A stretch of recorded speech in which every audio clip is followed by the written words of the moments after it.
Here we go.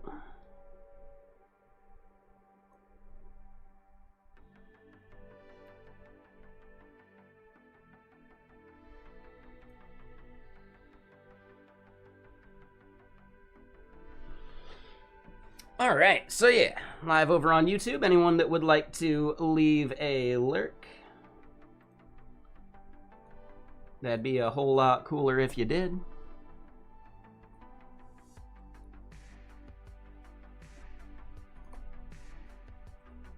Bam. All right, so the thing we are making. Let's think about some more of this. So yeah, we added some junk in there.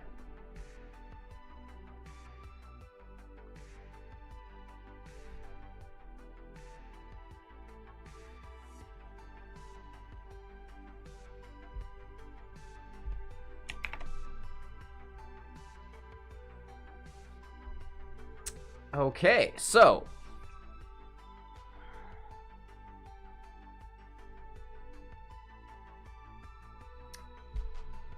we've got the idea of chapters and snippets, but we don't have the idea of books, right?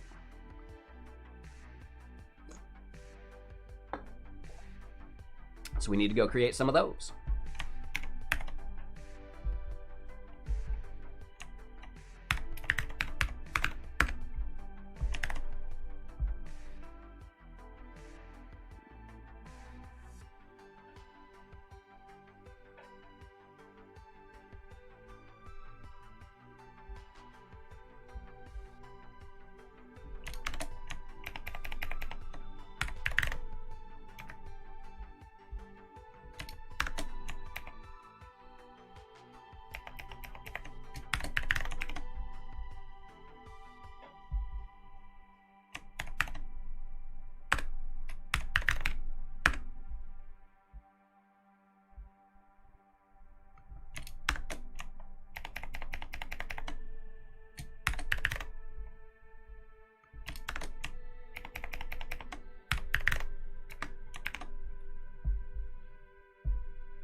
Okay. So another thing we got to do is we got to look at how relations are done. And we see something basically like this.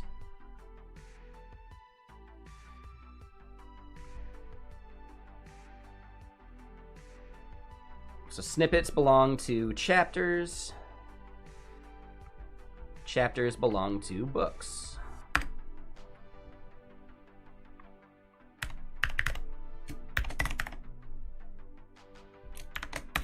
Nope.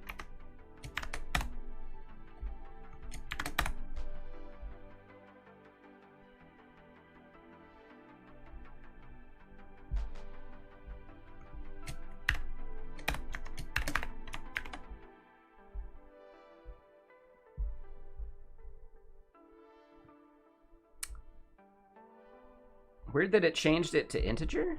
That's weird.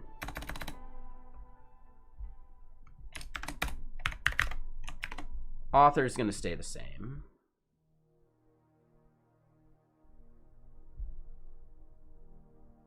Oh, interesting.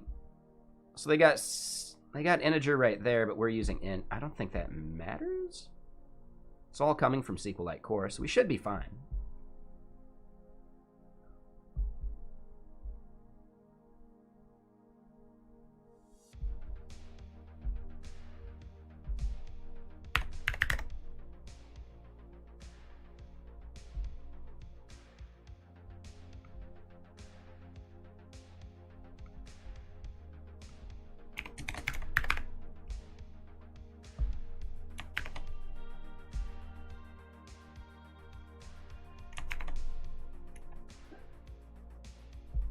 Okay, so that should be fine there.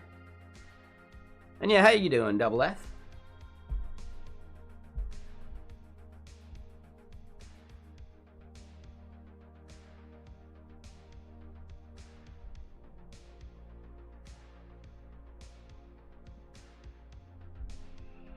So we've got our reference made, right?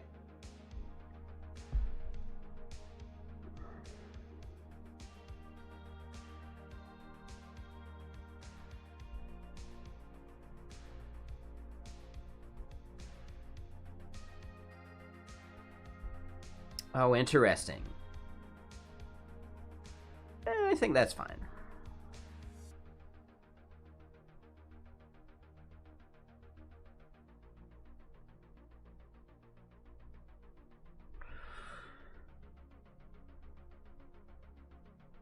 Here's something. Instead of using an order field,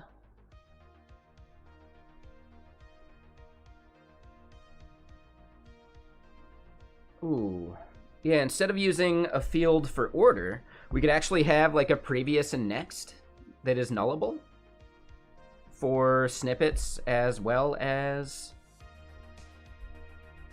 chapters. This right here is a mistake, though.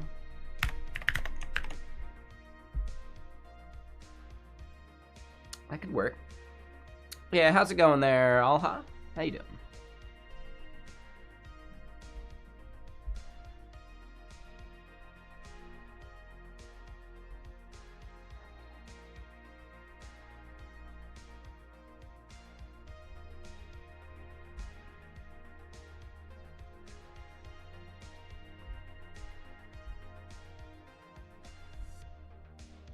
Okay, so here's the next question then. How do we actually do... Like, how do we populate it? Oh. So users find many with posts.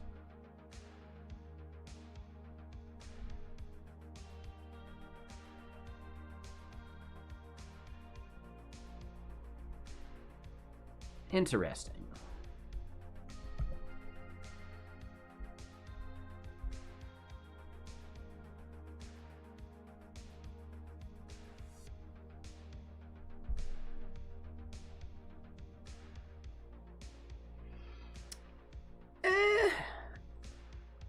Probably not.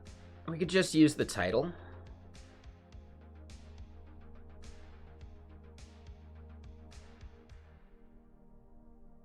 We could just sort by title.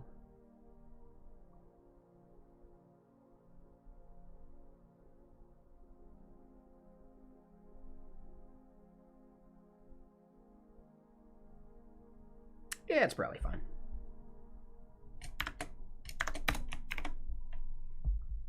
So yeah, ID, label, we'll call this title.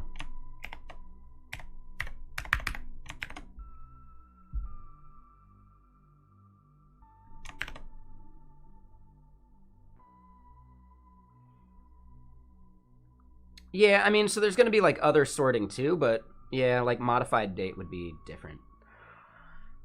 We should probably do created and modified date.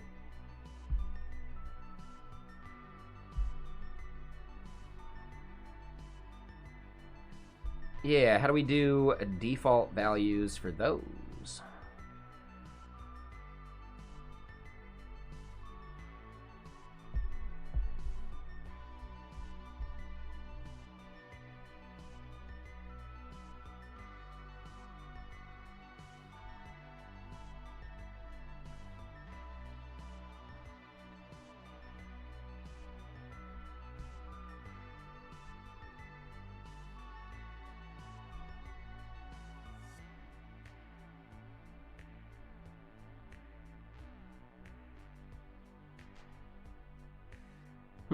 Yeah, we're going to want to look at some of that here in a second.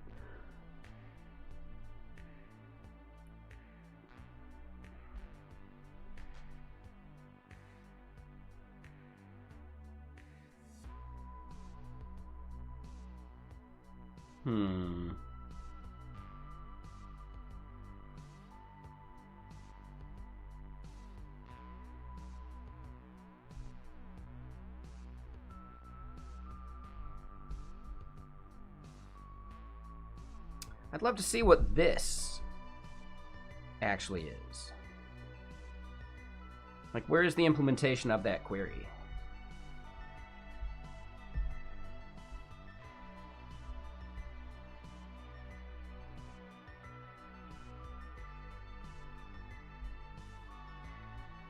Postgres.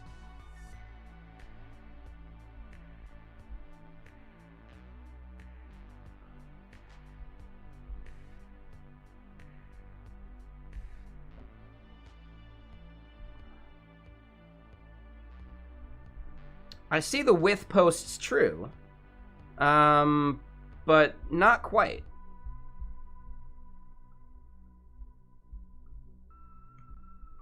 Right? That's part of the query, but we're not defining the query. That's just the relations. So this function is not actually defined. Hold on, where was it?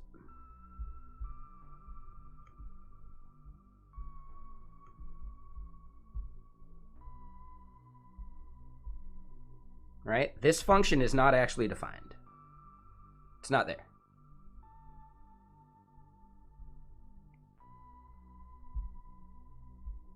Right? Users relations is there, profile info is there, but this function is not defined.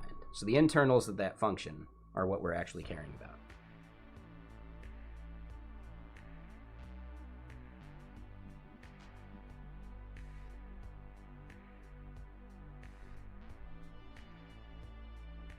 And you'll notice we don't actually see the with syntax on this page.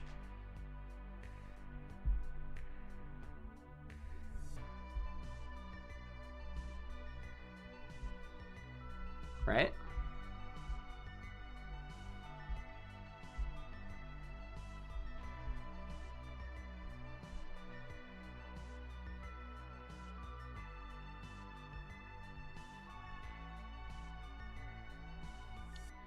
So yeah, they're defining relations. I'm just not sure how relations actually get used. And you're saying, is that what the with was? And I'm not so sure about that.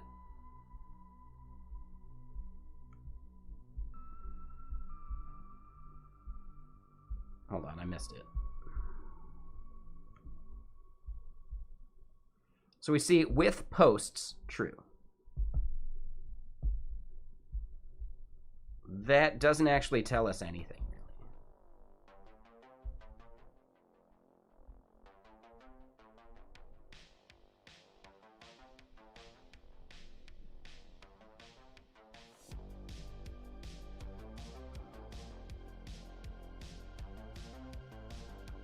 We can try it, we can fiddle with it, but I don't think that's actually telling us.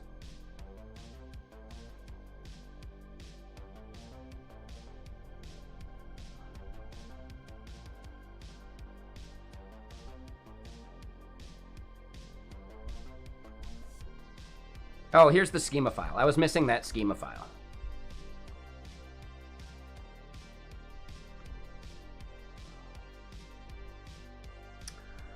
Oh, okay. So inside of this, right, it's basically like spreading what we have defined here. So relations there get created. Okay, I see. So it's all about getting them defined within the schema there. I think I get it. Okay. Here's the tricky part, though. We're not actually defining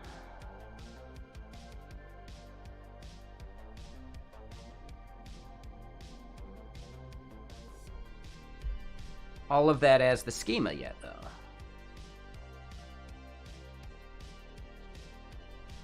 So it seems like the way we're creating these tables is actually not quite the same. Right? So their simple example actually ignores the fact that we need a schema.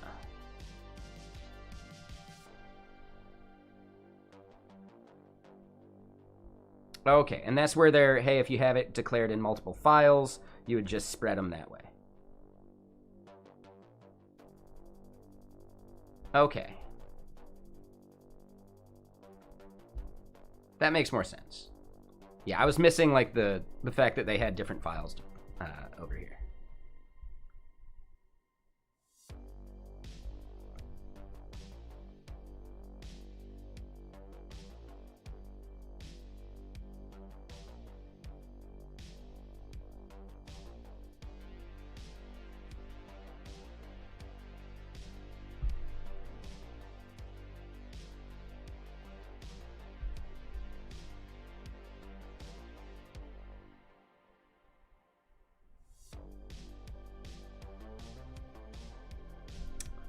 Okay, I think I see it. So basically,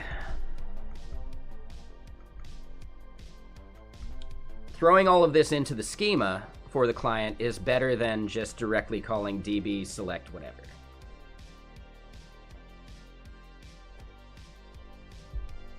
So the way we're doing our repositories would probably end up wanting to change.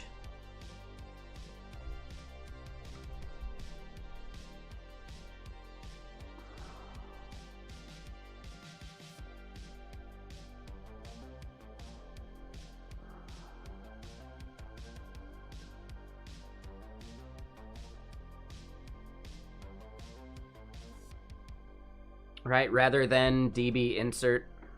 I mean, we could probably still use all of these for the CRUD. But then in here, we'd want to call db.query, right, for our like custom stuff. So our CRUD could stay like the basic version. Our, you know, our queries that want to get relations with things would end up in here.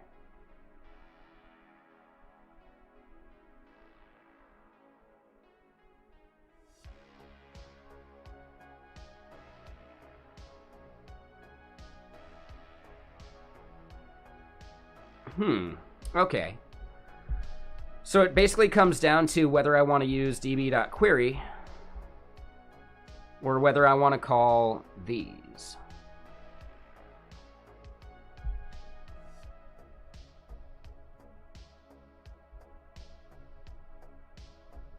Right? Whether I want to do my own join syntax.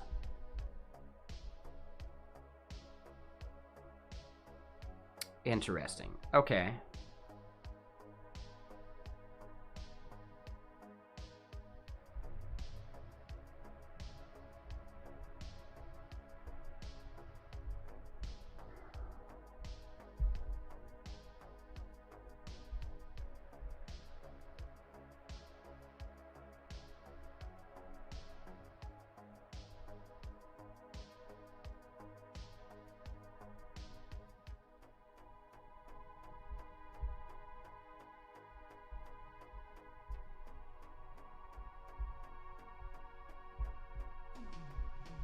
All right, so it seems like query is probably what we...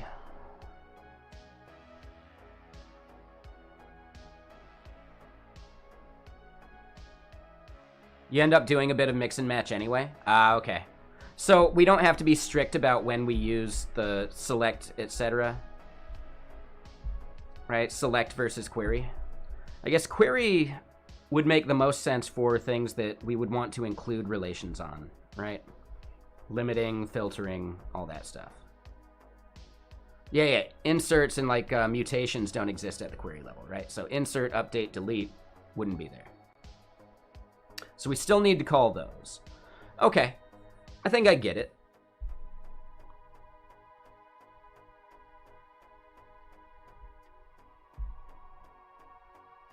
So realistically, on our CRUD,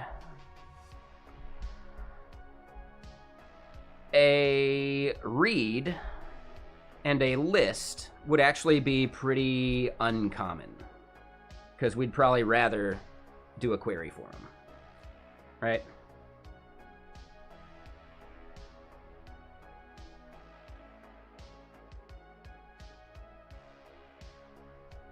I think that makes sense.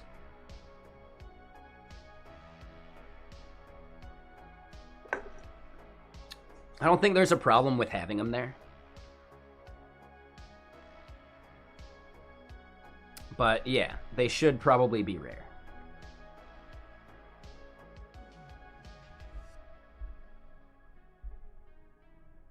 Okay, that makes sense to me. So then realistically, we're still going to want to have... We're going to want to define our relations in here, right? Okay. When we look at how this schema gets defined again, let's double check.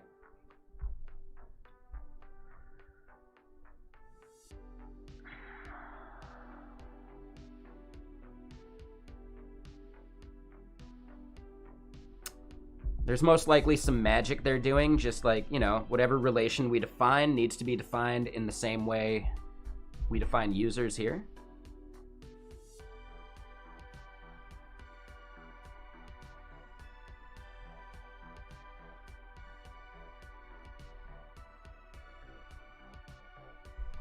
Okay.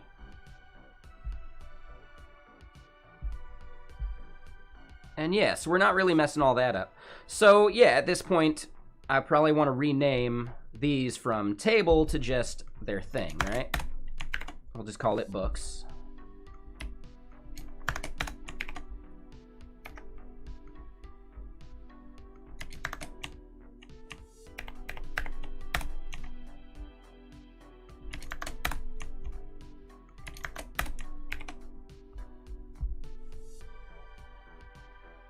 Oop. Still wanted that one, though. Hey, Dan Dubs, thanks for the sub. Welcome.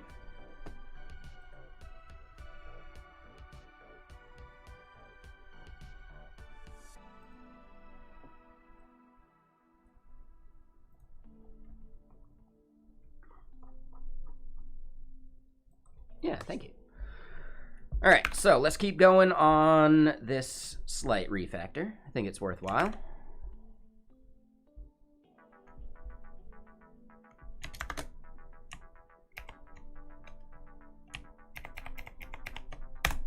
Hoop.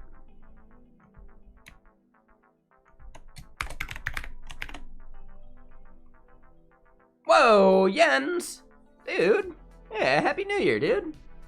And hey, what's up, Togglebit? How you doing? Hold on, let's shout out the people who got hit by the gifted subs. That's Super Divisor, Stux Geek, Spike, Dota 2, Thad, Huey, Jordy Mac, J Phils, Love Music, and KAs. Yeah.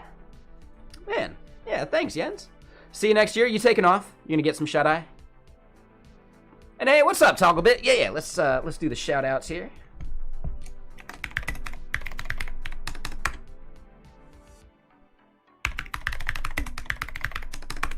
Yeah, what were you up to?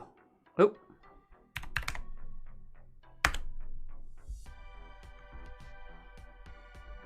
There we go.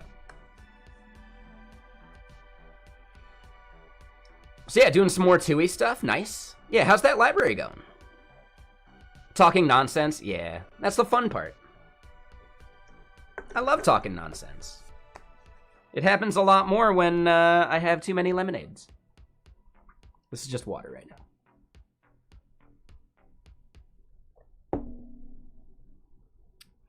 Oh, awesome. Nice. Yeah, I'd love to check it out when you think it's ready. It could probably still be, like, used, but, you know, there's, like, stuff you're working on. What's, like, the next big feature? Or what's the most recent feature?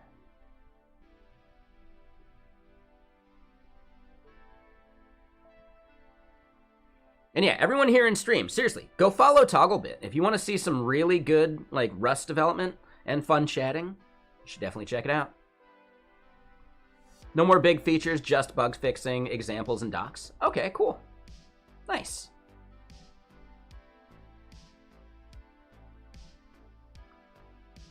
Aw, no worries at all. Yeah, thank you for the raid.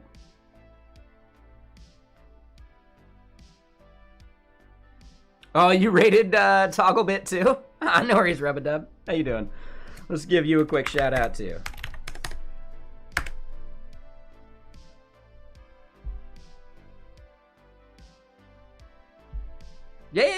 Yeah, no worries. Yeah, have a good stream. Thanks for chilling.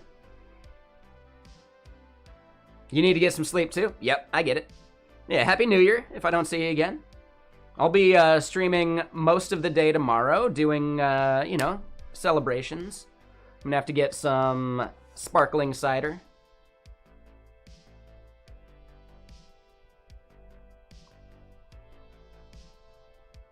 But yeah, Happy New Year. I wish I had a good, like, New Year hoodie. That'd be solid.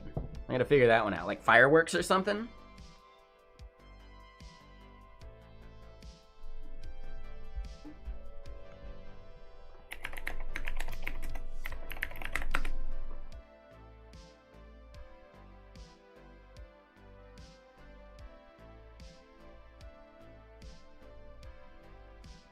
Okay, okay.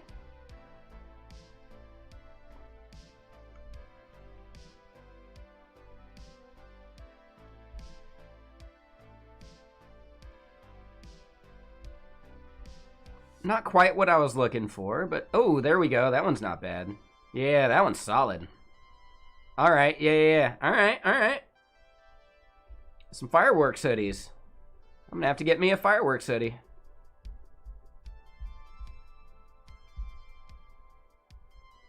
How much do we think it is? Oh, definitely not. No way. Nope, not gonna happen. If it was like $20 cheaper, maybe. Yeah, we'll have to check Amazon, I think. Have it in time for tomorrow? Nah, unlikely.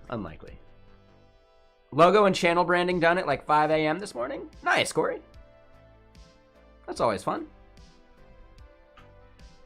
But yeah, is it lemonade time? I think it's lemonade time. We're gonna go a little slower on them than we did yesterday.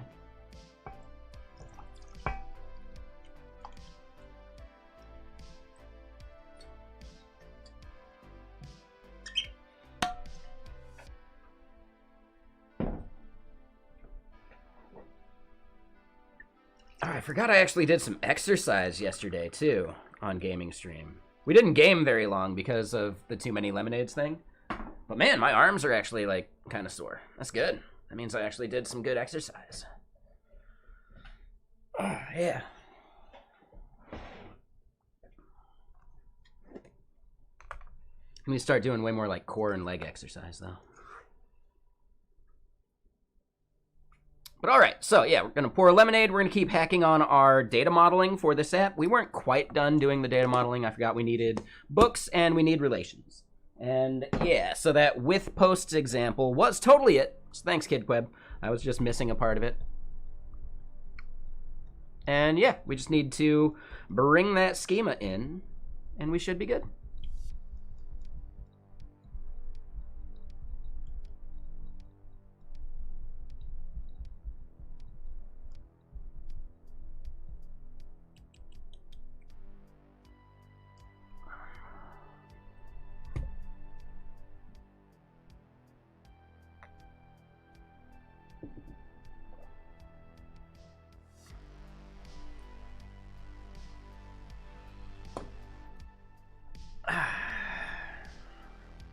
And yeah, 2042 watch hours on YouTube. We are getting there, everyone. I'm really happy with it.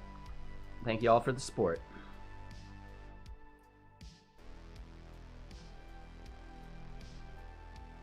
I should throw a lurk on somebody. There we go.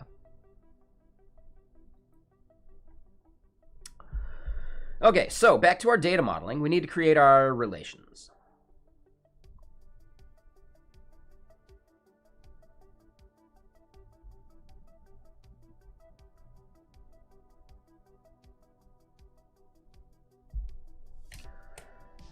I think I want to move these models to the repository.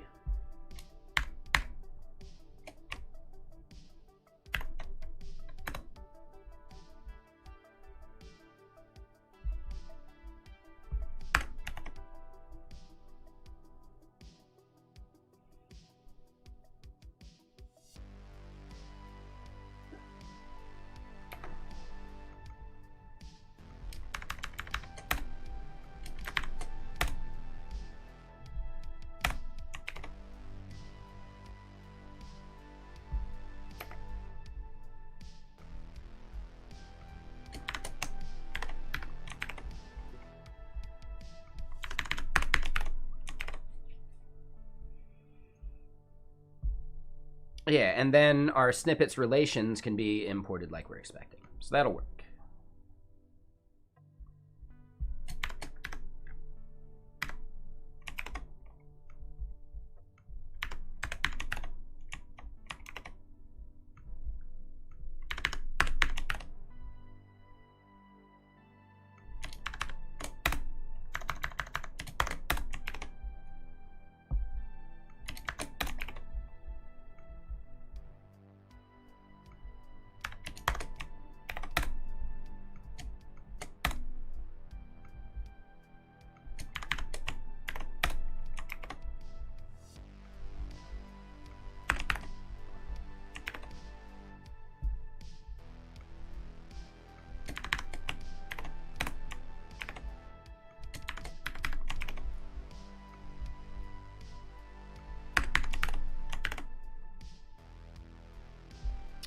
Okay.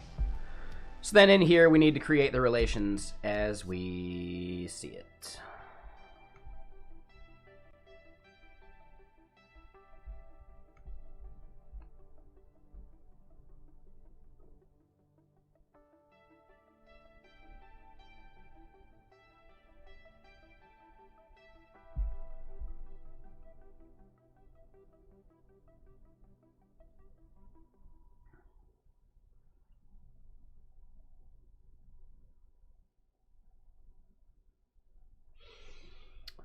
Ooh, here's something that might be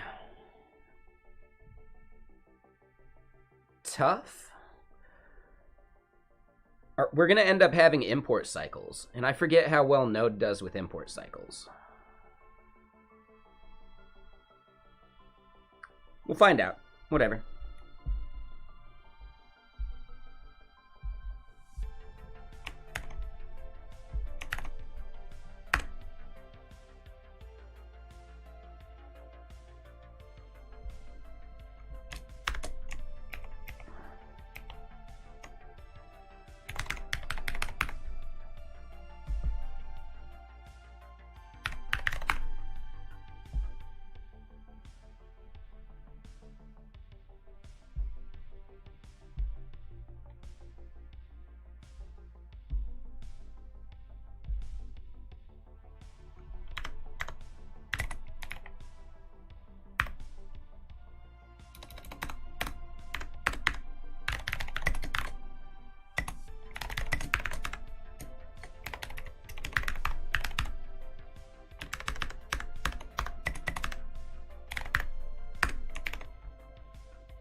All right, so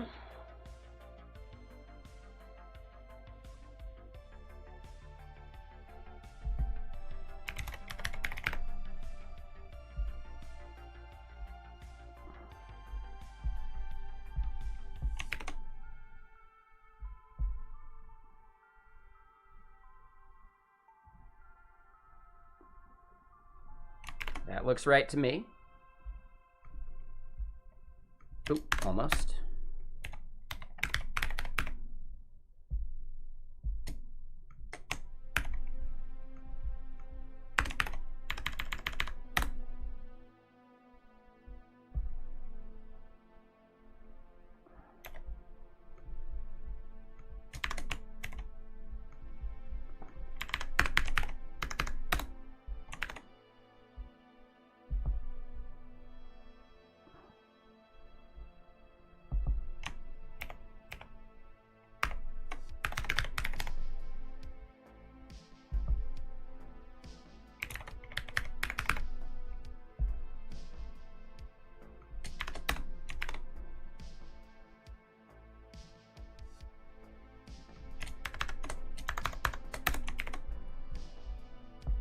All right.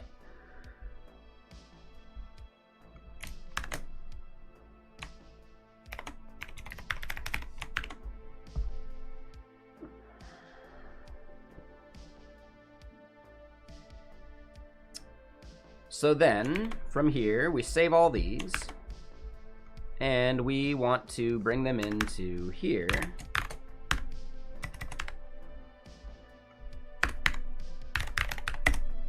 Import star as book schema.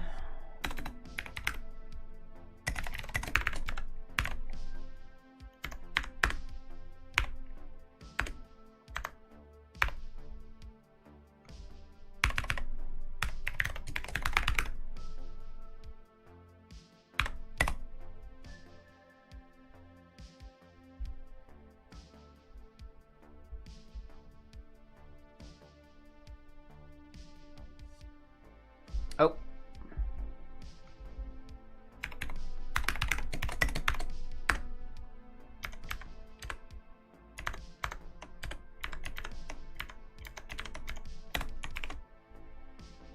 And we'll just end up doing the same thing.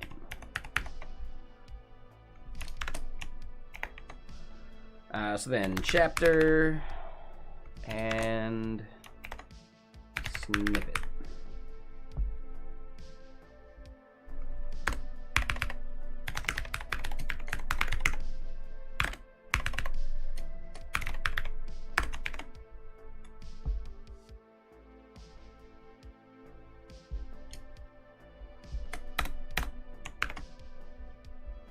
Okay.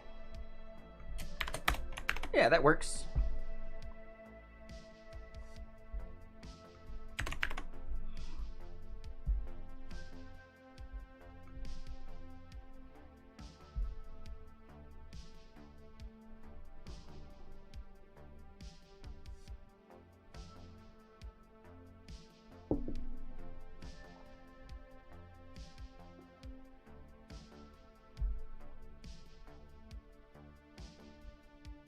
So now, if we were to do this,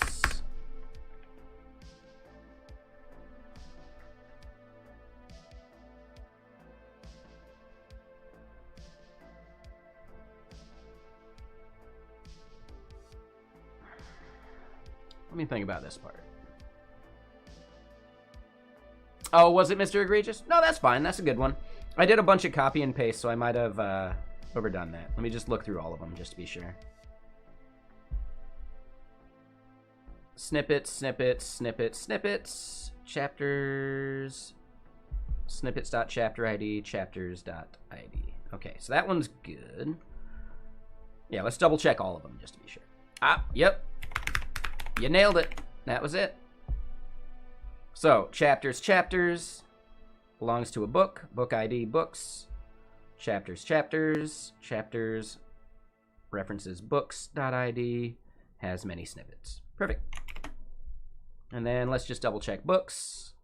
Yeah. So, good catch. Yeah, thank you, Mr. Egregious. That was a good call. That's one of those ones that could have gotten me, and I'd be like, why is this not working? And then we see it, and it's like, so yeah, those happen. Those definitely happen.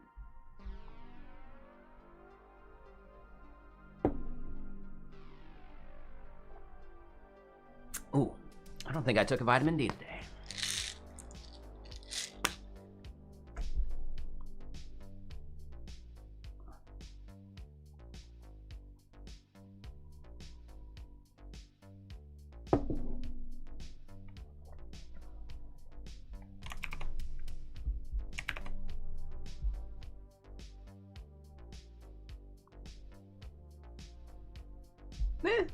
It happens. You're not going to catch everything.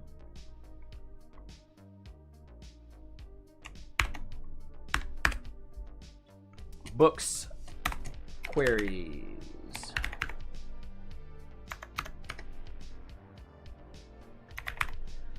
So this would be get books with chapters.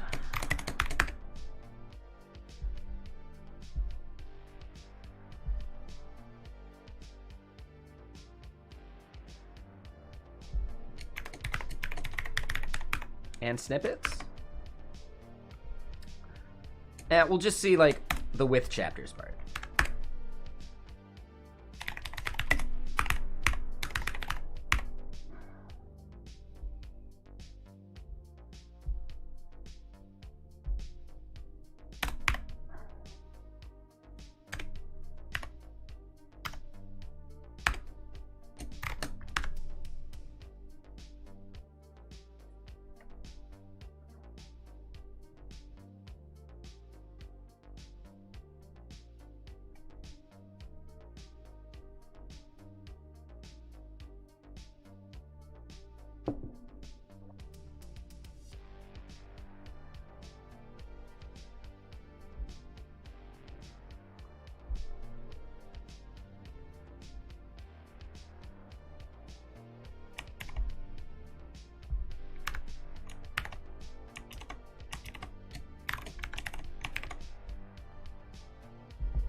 that is probably an error because it doesn't have that. Aha. So I guess here's the next part. How do we get snippets for a book as well? And maybe...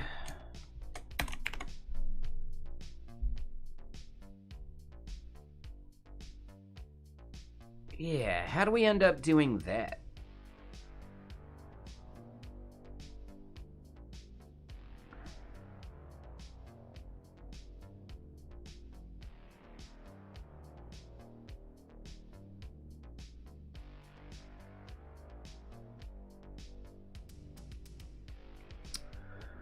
So let's think about the UI here. In the UI,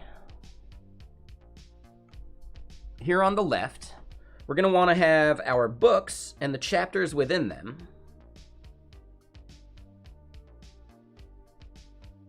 Snippets probably don't need to be in that left sidebar, but once we click into a chapter,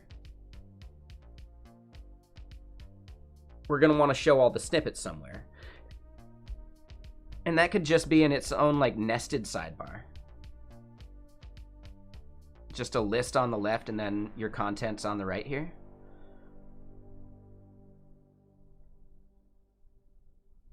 I think that's probably the way to do it.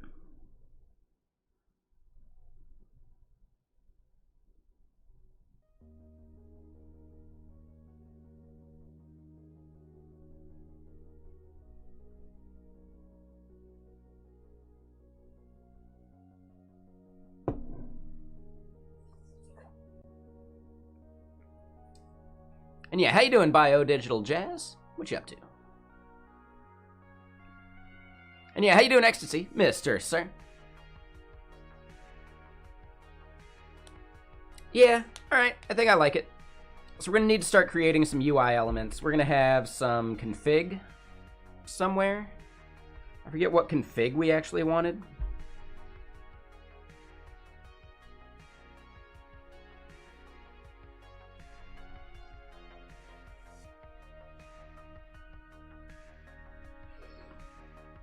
I think we're going to want to have book-specific configuration.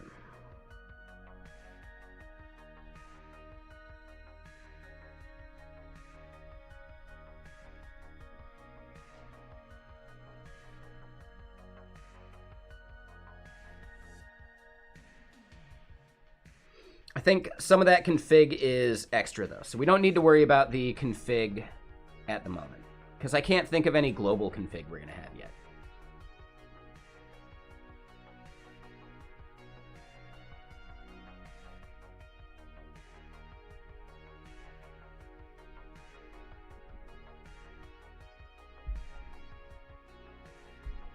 Okay. And yeah, because this is proof of concept, we're not going to be worrying about users, teams, or any of that junk.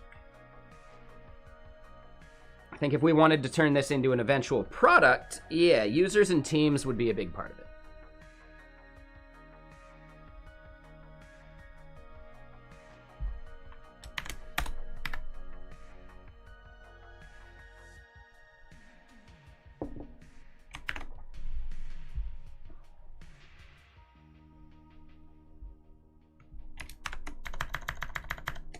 Right, so then get books, we would have with users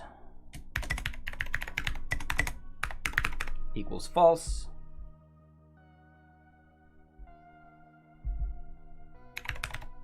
But it's not with users, it's with chapters.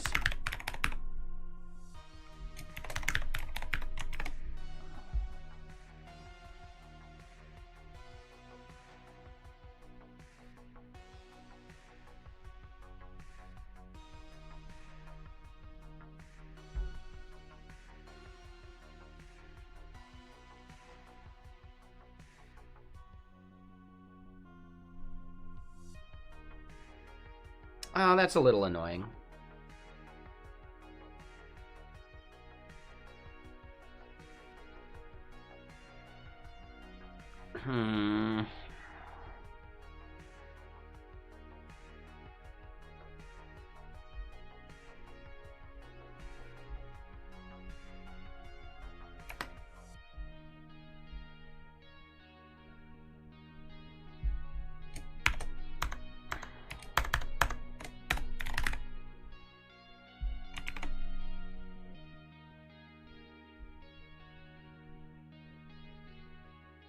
So if it's true or undefined, then I think we're good.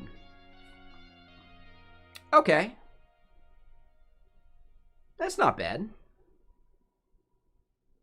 Yeah, I'm okay with that.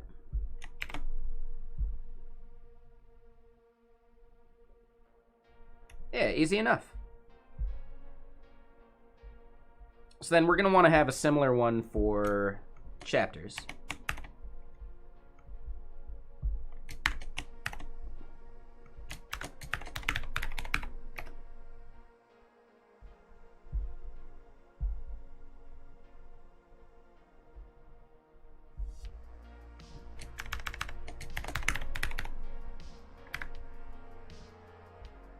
This is going to be for getting an individual chapter.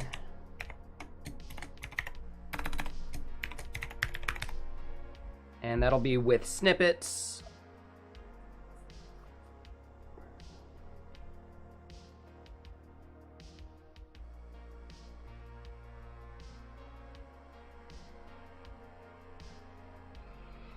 I like this idea because editing a chapter, there may end up being like metadata for a chapter that we want to be able to modify. So chapter config might be like the metadata up top and then the snippets below.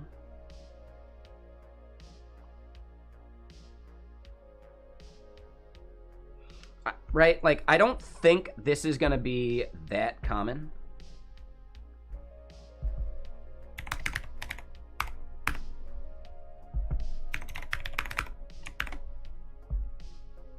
And instead, we're going to end up fetching snippets by chapter ID.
Get snippets for chapter.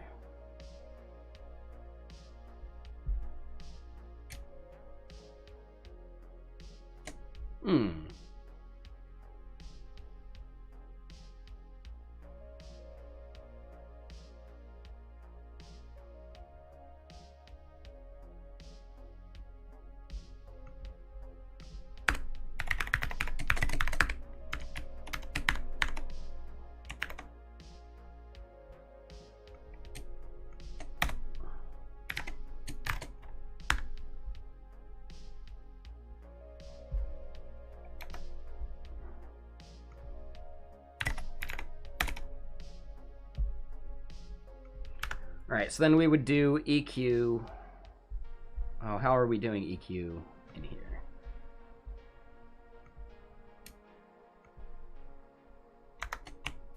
We don't need the as any in this part.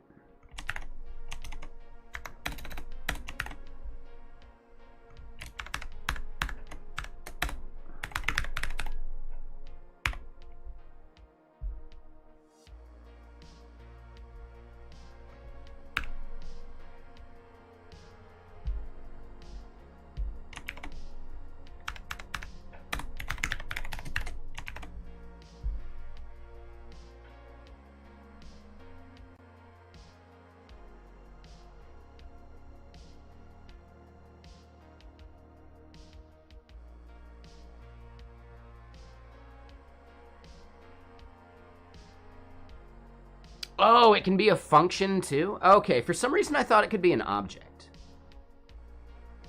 Okay. Right, and that would be if we wanted to have like maybe more advanced equality checks or something.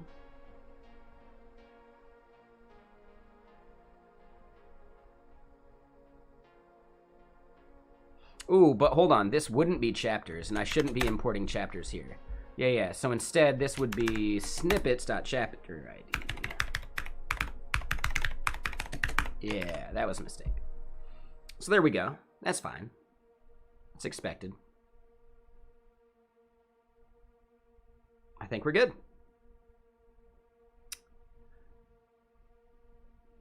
What ordering does it default to for the snippets?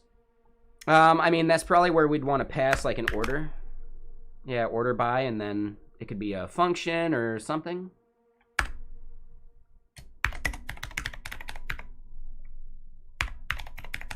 Nope.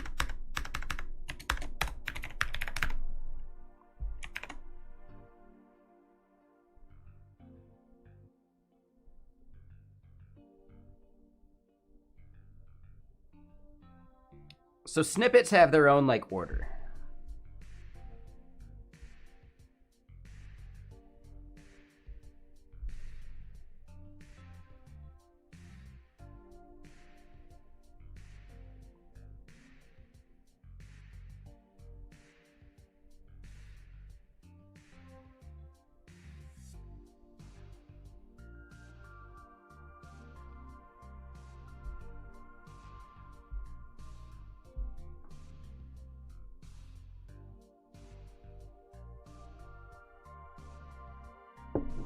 Yeah, I think order is going to be a bit tricky, and we may end up having to refactor a bunch of stuff.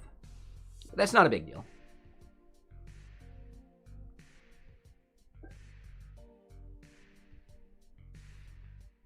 Yeah, so I like the way we have some of this set up so far. I like the model and repository separation. But it's my first time using Drizzle as well, so yep. Thank you, KidQueb, for all the help here. I'm guessing you've used it a few times. And yeah, man, like we haven't seen you forever. How's Chicago?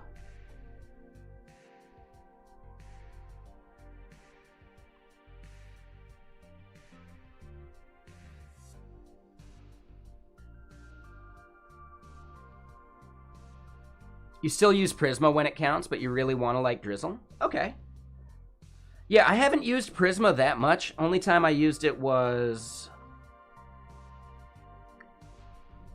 I think recently with cal.com. They used Prisma still, as far as I know. That was my only real, like, thing touching it so far.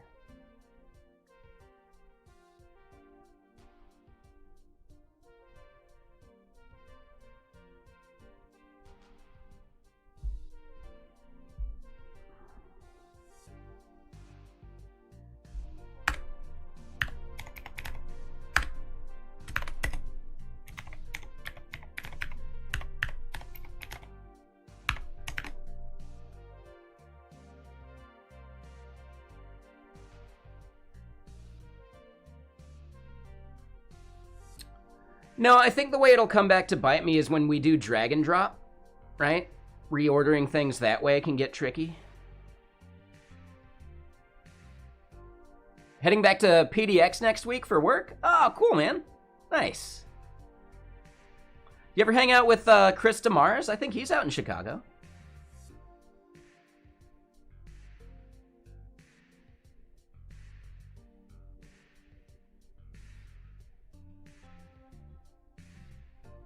You got like a favorite taco truck in Portland? Taco stand, truck, whatever? I'm curious about that. I'm planning on going back to Portland probably in May for React Summit, or not React Summit, Chain React. You don't talk to any industry people? Yeah, no worries. He's a DevRel. He's very like punk rock or metal or whatever. He's got a lot of tattoos and, you know, super cool dude. He loves dirt biking and stuff. I don't know. He just seems like someone that you'd actually like, maybe like resonate and enjoy talking to. But I don't know.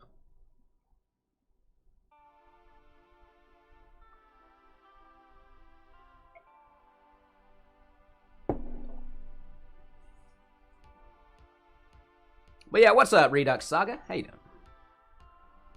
Yeah, we don't have an orderly command. The title basically sums up the idea. We're not doing the dictation part. We're just kind of working on some of the UI. They're all personal projects, man. Technically. You know? They're all personal projects.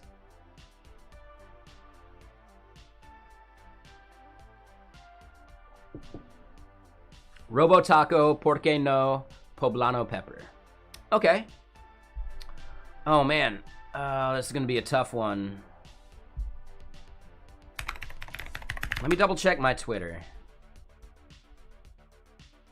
We're going to have to go way back.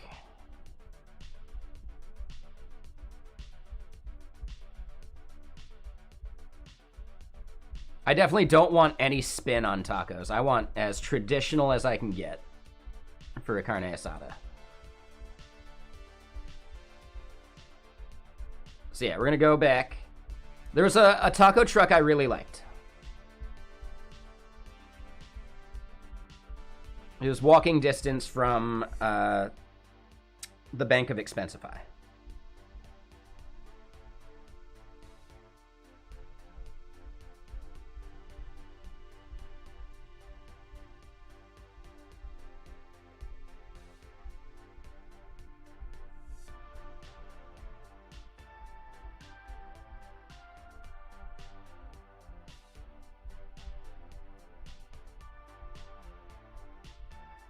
It was really good, though. Yeah, the dude was super cool.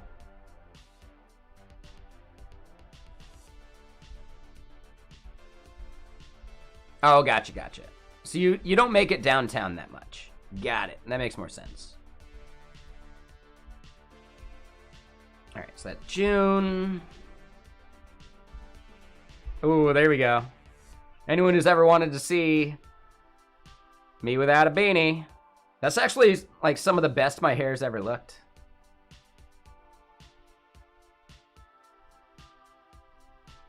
Right? As far as, like, recently, at least.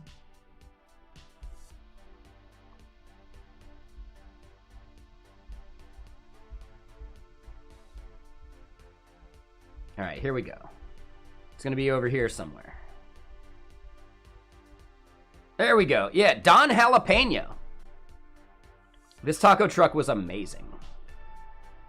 Like, super good.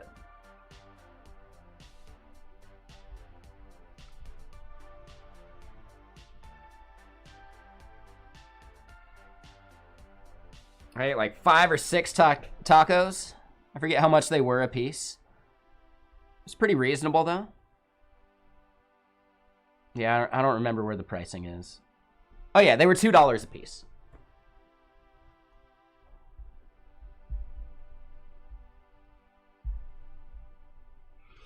But yeah, I hear you. Like, it's really like a weird separation. There's people on like just either side of the river that basically never cross over. It's kind of funny. I had friends that lived like 2 blocks away from the 205 Club.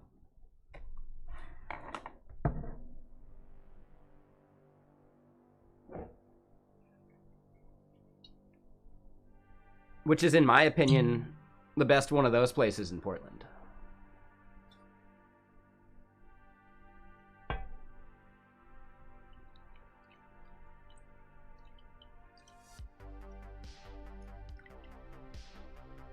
Porque No is over by 205? All right, yeah, I'll have to check it out. I like 205, like the 205 Club and like anything over there because it's kind of like on my way to Mount Hood when I swoop through the area too. Oh, you lived across from Sassy's. Sassy's is like a close second. Yeah, Sassy's has that like punk rock vibe. Sassy's is in such like a terrible neighborhood though. Like awful.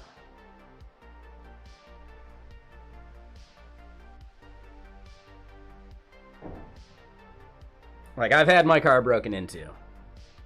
Parked right outside Sassy's, basically. But Sassy's is legit. I really like it. It's a good one. It's just, like, so far out of the way when I'm just swooping through to Mount Hood. But that's the one that we would always go to, like, you know, when we're trying to, like, actually get out of the house. not just like walk a couple blocks. Rose City wasn't bad either.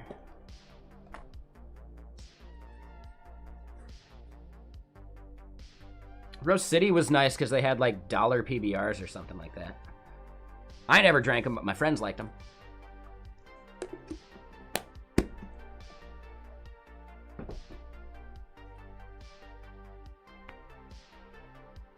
Oh, back pop.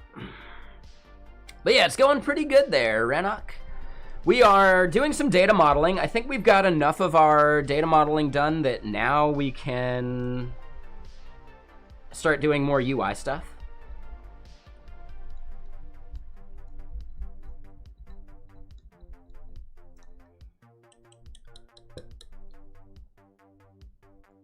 This is just a basic proof of concept to see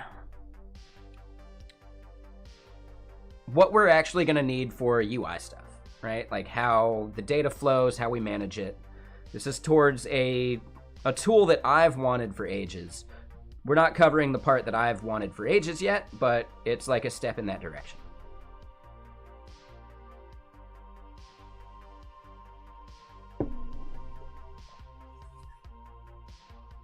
Yeah, it's going well, Rana. How about this, Kid Queb? What about pizza places? You got a favorite pizza joint? Maybe Pizza Shoals or, ooh, there's a couple others. I think I've heard most people say a Pizza Shoals is probably the best.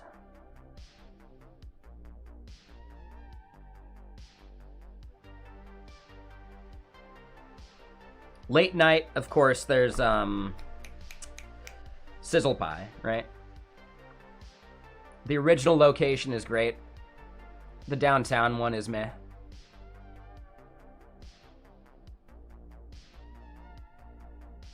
Oh, only had it once, didn't have a car, and they stopped delivery early.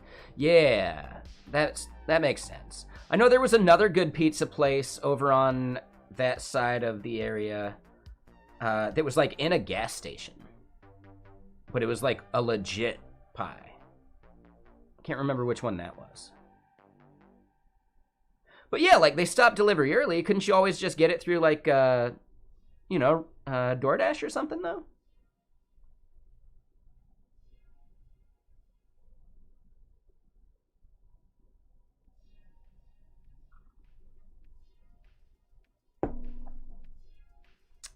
Pop's Pizza was the place. Detroit style. So what is Detroit style pizza?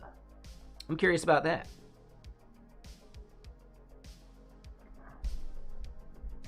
Yeah, we're gonna take a quick detour.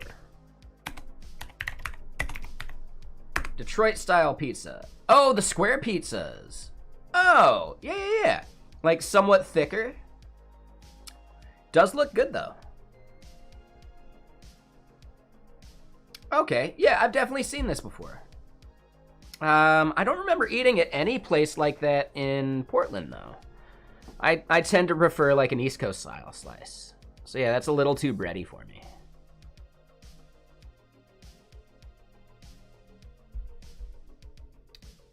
They make it look good, though.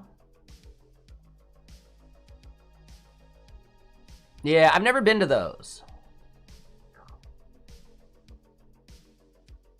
It looks good, though.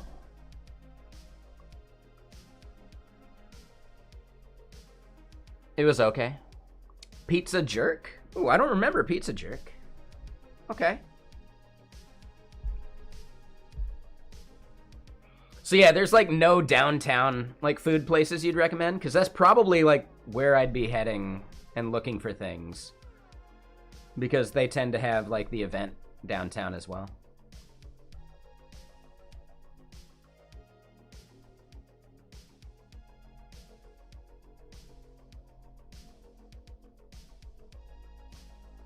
Mediterranean? Okay.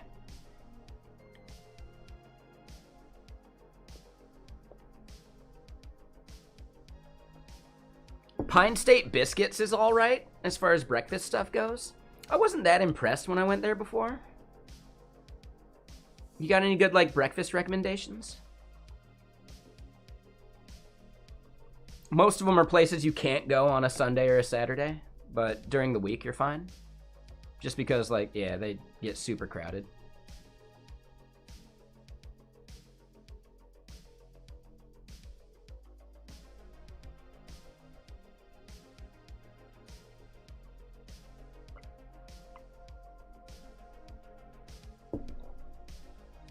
Proud Mary for breakfast stuff? All right, cool. Yeah, Jason Langsdorff has like a list of like food places he likes too. I forget what he... Hold on. He's got a website, right?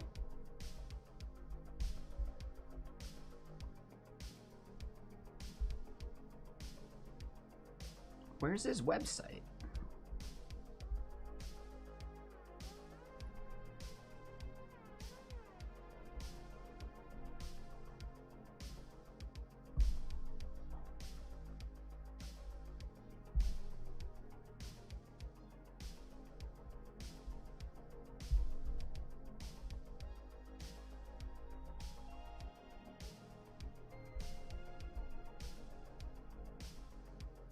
Yeah. Nah, I know he had some app in which he had like his catalog of like, you know, his favorite like eateries and stuff. And yeah, real quick, let's look at this.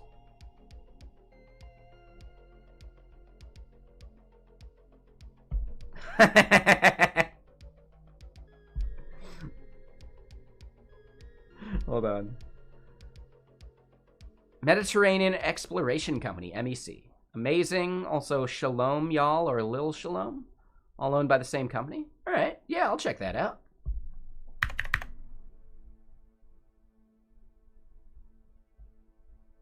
Hold on. We need a good laugh gif.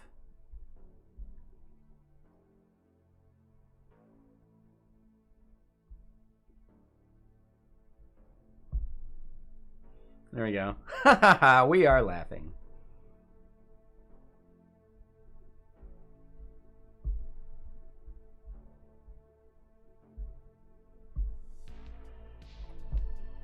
All right, so back to coding. On this main page, we're going to need some stuff. So within app right here.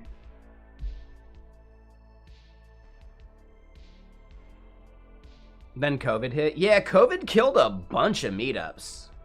That's the bummer. Like, even here in Seattle. Ooh, I don't think we need Chapter's model anymore.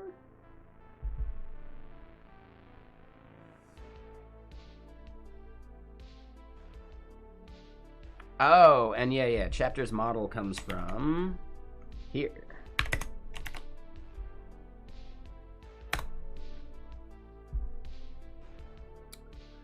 But yeah, here in Seattle, a bunch of meetups died, and it'd be nice to see them come back.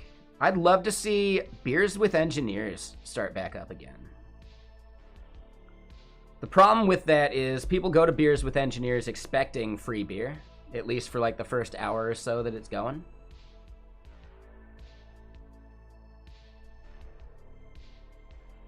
So you'd need a company to sponsor like $500 of budget. Like per meetup. $500 a month really isn't much. So it's totally doable.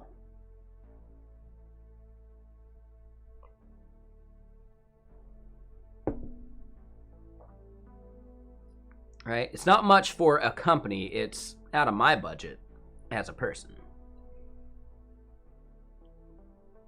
But it'd be really cool. It was the best event. The guy that used to put it on worked for Nutanix or something like that. I think that's like the enterprise storage company, right? And man, yeah. I'm amazed that no other company has adopted this. If you're doing any type of like enterprise sales like that, establish a Beers with Engineers type event in which not just software people are showing up. You can get electrical engineers. You can get people from like rocket and aerospace engineering, right? All of these companies need enterprise storage or various things like that. All of them need it. He was in sales, not even marketing. He was a salesperson. I'm really curious how many sales and how much revenue he generated from just a free beer event. It was technically one of those where it's like, hey, no pitching anybody on your thing, but he's the organizer, so he can totally do it.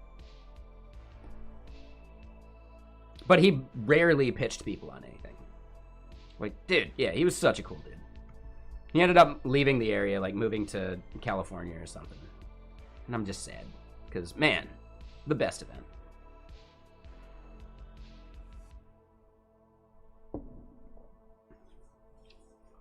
Tessa used to put on Seattle's APIs and IPAs. That one also died when COVID hit. That one was solid. She'd have a keg every month. Yeah, really cool stuff. I am looking forward to meetups being a bigger thing again. That's part of the reason why I haven't seriously considered moving out of Washington yet. Because the meetup scene was so good. But I could always move out to the boonies, live cheap, and just, you know, bide my time until the meetup scene's good again.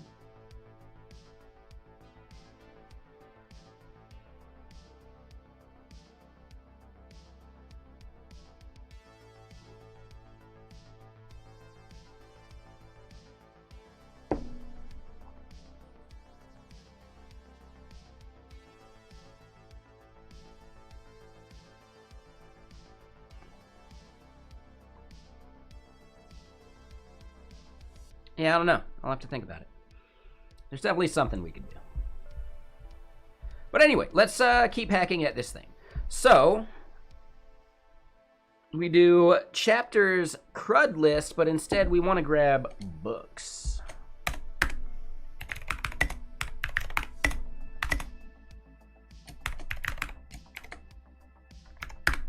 Books queries dot.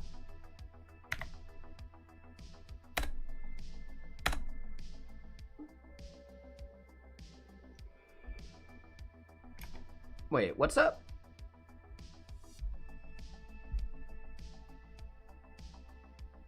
Oh, yep. There we go.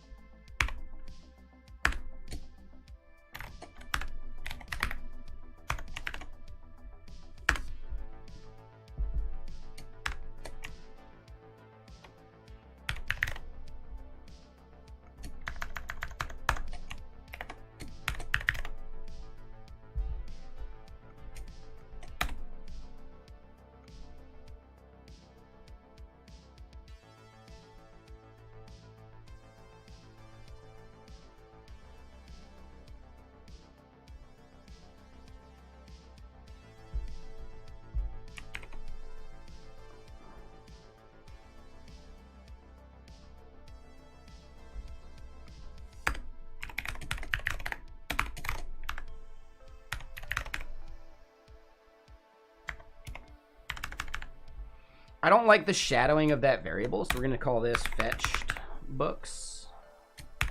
And we need to await.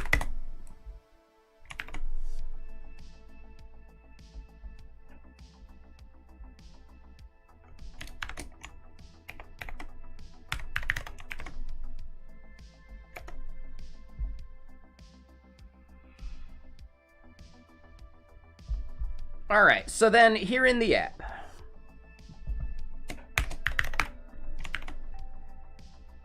we say books right there. So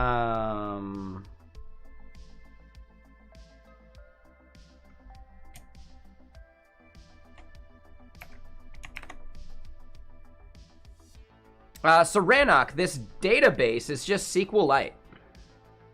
So yes, we are calling all of it here just on the front end because it's a local first application for now, right? It's a proof of concept in which we don't need to care about spinning up some back-end service for it. We don't have the concept of users. We don't have the concept of any of that. It's just a proof of concept to figure out like the user experience of a book writing app. So the goal is to be as quick and agile as possible rather than having to deal with a properly scalable any kind of solution. This is more about the author experience. And I want to prove out some of those ideas and assumptions first. For the most part, this is just an app for me. Yeah, we're not even using Tori anymore. Now, granted, we could switch back to Tori and that'd be fine, but I don't think we even need to. Not right now. This could just live in GitHub Pages. And it's just a thing that lives on your machine. There's no like persistence anywhere. There's no desktop app. Because all the stuff that we're about to be doing is wireable through Pico Voice. Because we can no longer use Whisper.cpp's WASM stuff because we ran into a bug with it. And I just don't feel like debugging that bug would be a nightmare. So it's just not worth it to me. So yeah, for the audio dictation part, we're going to switch to Pico Voice. I should probably end up removing the WASM from the title, but I'm lazy, you know. And we're probably only going to be doing this for another, you know, a couple days. I really don't expect this to be that long. Yeah, no worries, Ranok. Yep, yeah, we're not using Tori right now. This is just a Vite React app. The eventual app could be Tori. I'm still thinking that a web app would make sense.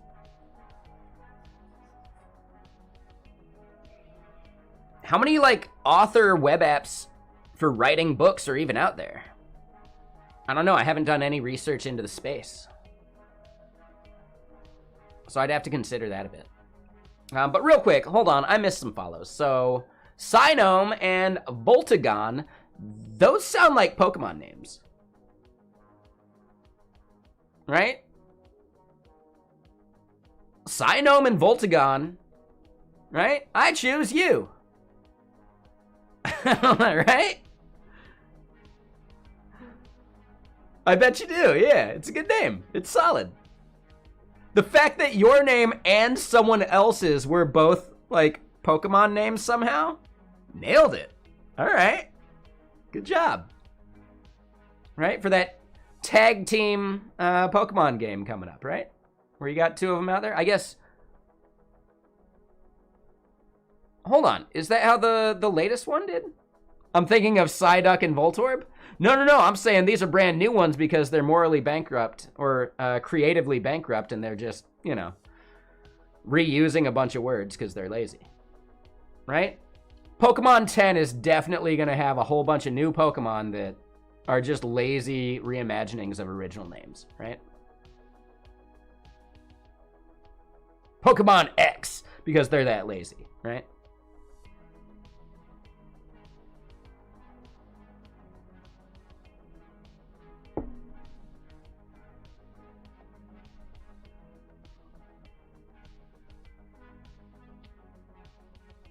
Trubbish? Oh, that's a good name. Dude's literally garbage? Okay. But he's a plant type, right?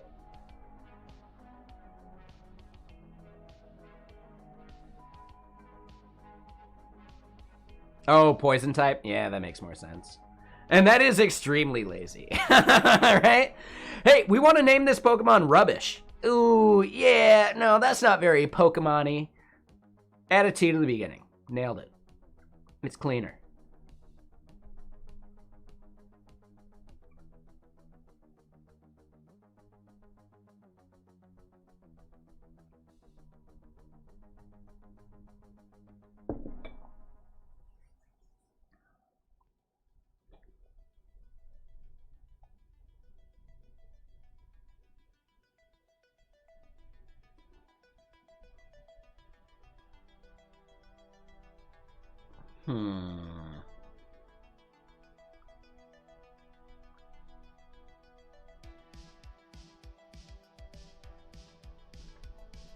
Sorry.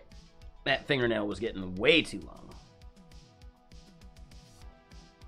I'm gonna have to file it so it doesn't scrape my ear next time I reach in my ear with it, but yeah.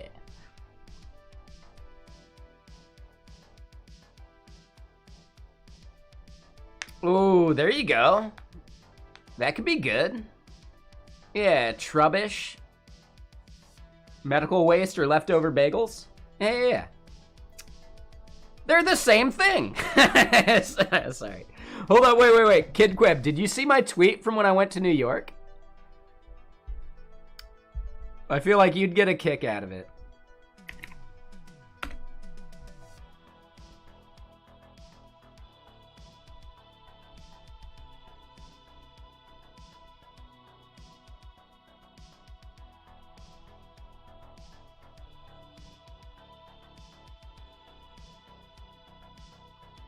Oh, yeah, Biltong's amazing. Yeah, Biltong's really good. Yeah, from like November. I'll show it to everyone else too.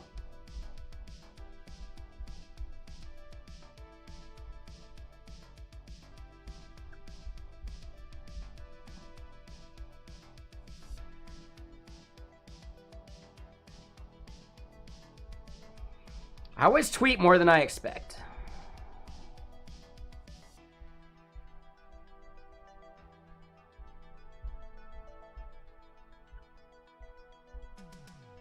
Here we go. It's coming up. Boom!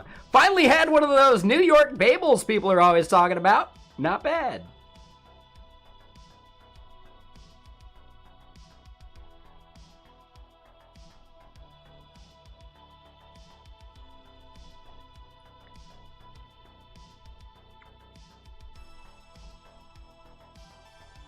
But yeah. This is the actual bagel I got from Essa Bagels. Solid. Like, really good. I had one of these every morning. Like, really good.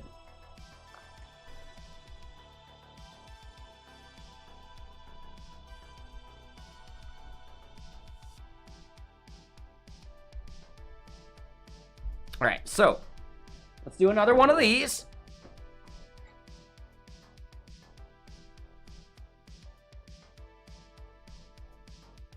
We're going through them pretty quick. I should probably pace myself a bit better.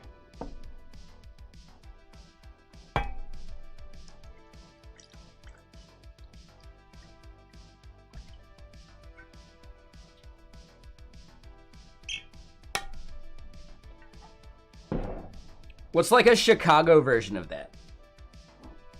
Right? Could you get like a Chicago pizza and it's just like, you know, people from Chicago would hate you for it?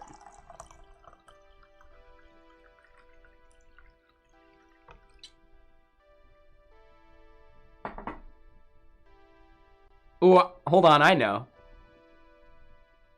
You just get some tomato soup and say you got one of those deep dish pizzas? Maybe you could do it for lasagna?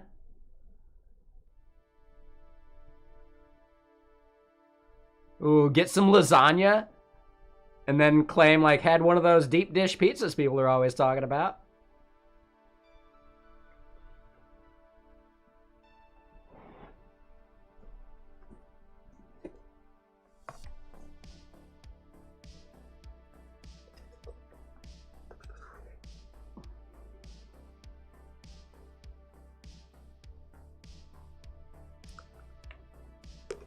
I think that'd be pretty good. But all right, so let's continue hacking at this UI. What we need to do is, right, we got books there on the left. We'll probably want to make it a title of some kind. I don't know what yet. We're going to need a button for creating books. We'll create a little like plus button over there. Maybe just right next to the title. Sure. We'll also have some empty state where, you know, if you don't have a book yet, we're going to need to end up creating some routes. And some pages for those routes.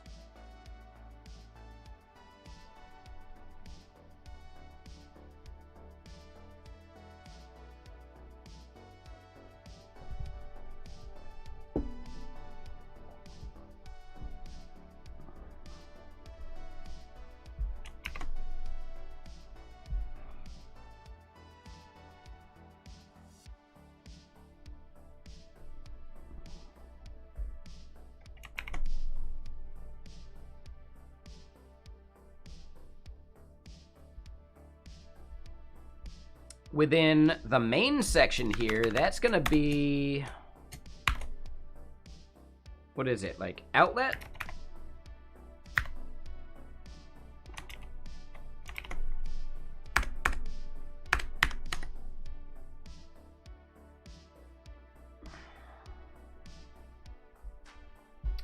Let's go create a folder for routes.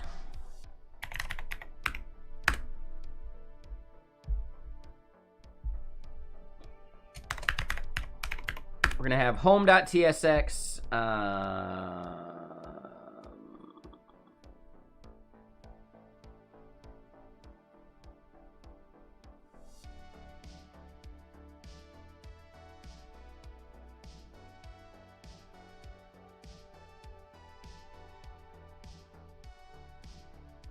I don't think we're going to have a page for books yet, but we are going to have a chapter.tsx.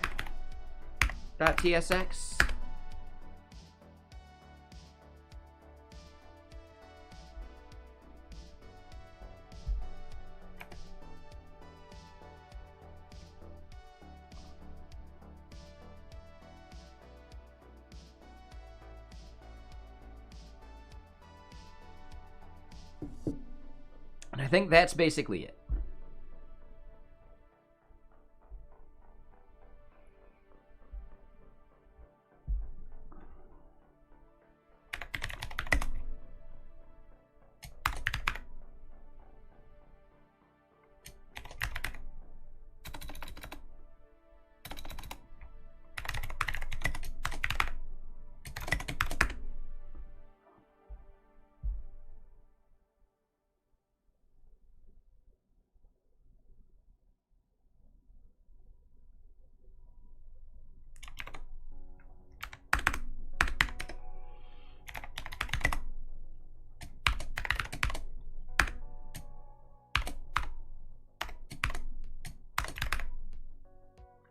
I think it's actually an H1.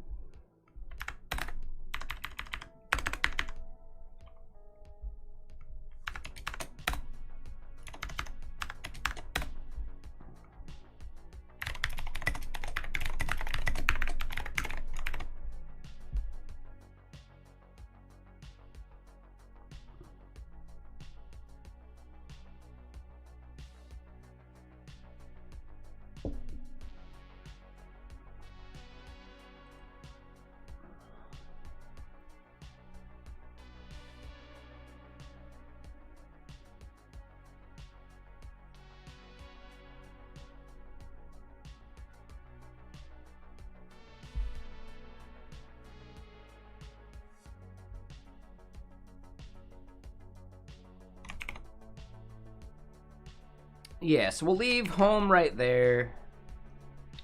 Chapter is basically the same thing. We'll just do that for now.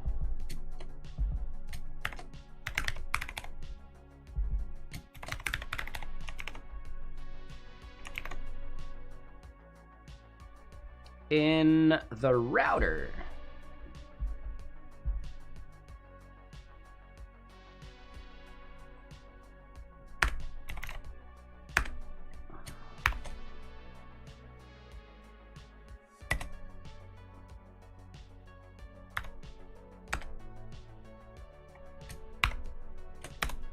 I forget how to do this.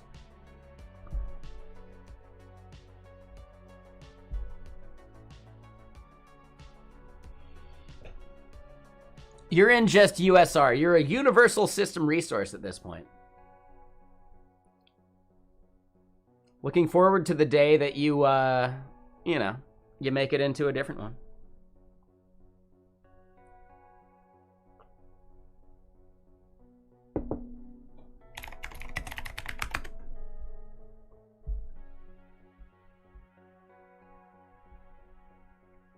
All right, let's go to the tutorial. It is, yeah, exactly. I used it before I knew that. And then someone's like, well, are regular users just use universal system resources? I don't know, right? Because those are typically global or something. Like, I forget their exact phrasing. But it blew my mind because I've been using the user, like I've been just saying user for a long time. But it stands for universal system resources. Yep. And I'm going to brag about it again. I've met this dude in person. He's super cool. Super cool. Fun to chat with. Part of like the old guard of influencers, etc.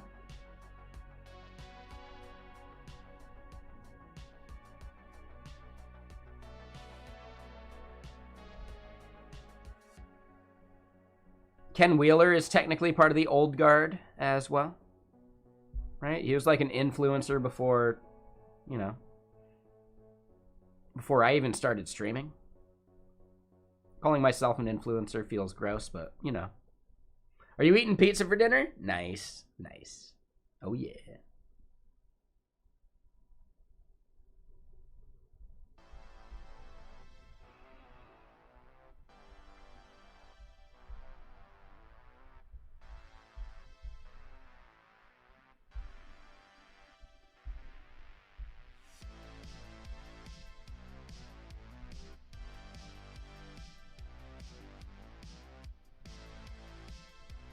You're lactose intolerant. That's actually pretty common, so don't feel bad about it. The big thing about that is I believe there's a pill you could take before consuming a bunch of dairy that would actually help you out. Captain Chica, that's half of development. We spend more time reading than we do writing. So reading docs, reading code, that's the 80% of our time. 20% is actually hammering out code.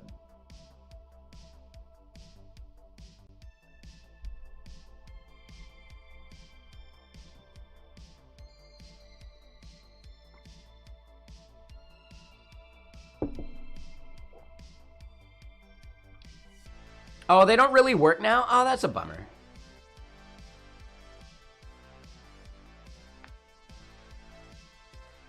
Ooh, I mean, so Swampy, it's actually, we don't handle milk from other animals very well.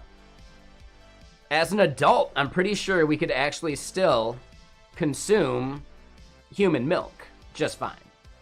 But it's from other animals that we actually have the issue because it's not meant for us.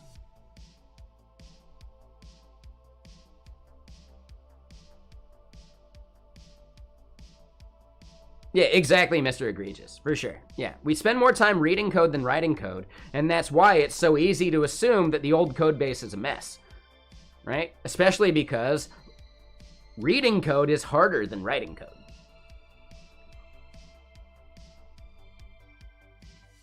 Yeah, different proteins and enzymes and all that junk. Yeah, exactly, Swampy. That's one of my favorite bits from the movie Snatch. Right? Here, let me do you a favor. And he chucks the milk out the window.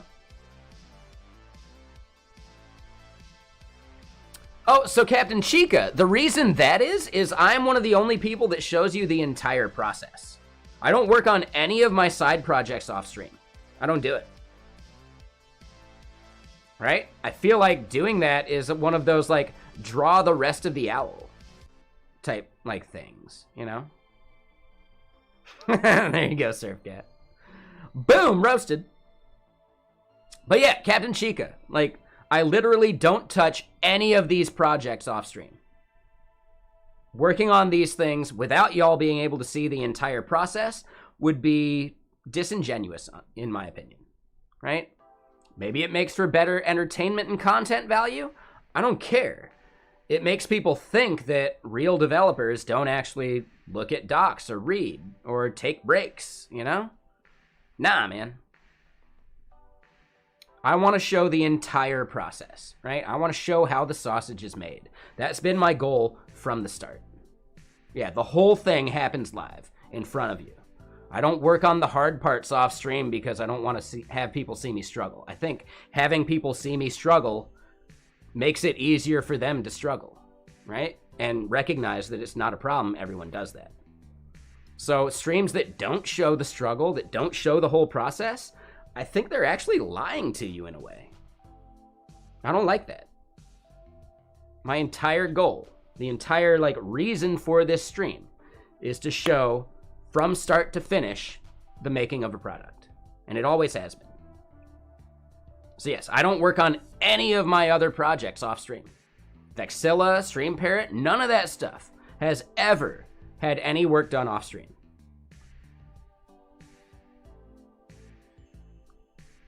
Full transparency.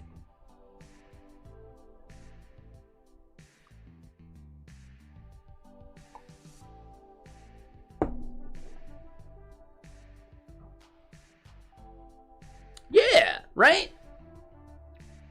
Yeah, exactly. I agree. The struggle's important.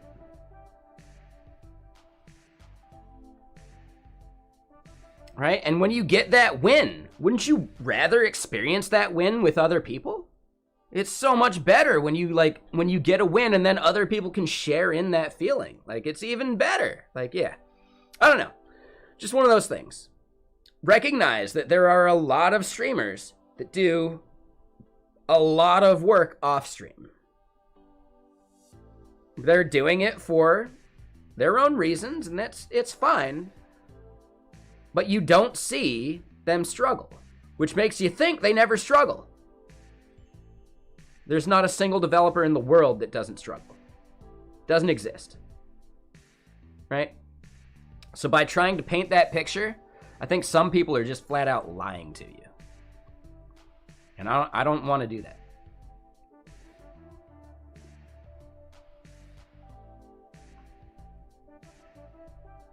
Mm-hmm. Yeah, without bitter, you can't actually appreciate sweet.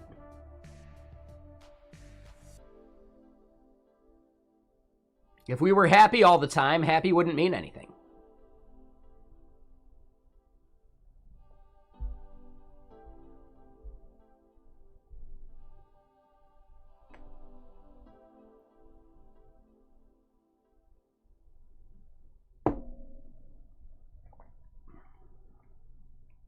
Oh, really, Corey? Oh, that's even more of a bummer.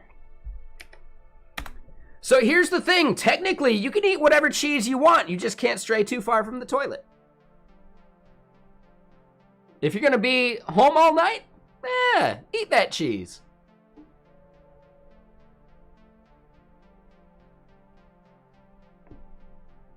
I only say this because I have friends that actually live by that mantra. If they're eating at home, yeah, they'll order a pizza. Who cares? They'll eat some ice cream. Who cares?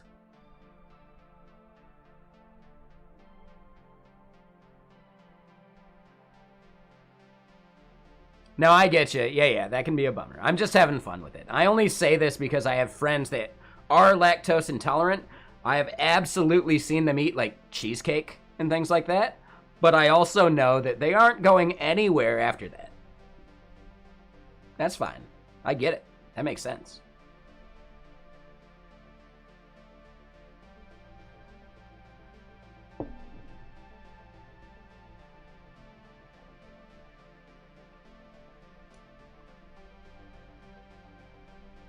Yeah, exactly. You're allergic to apples and pears? Really? Is there like a specific thing in apples and pears? Like, what would be the ingredient you're actually allergic to? Or like the thing that's in it, right? I'm really curious about that.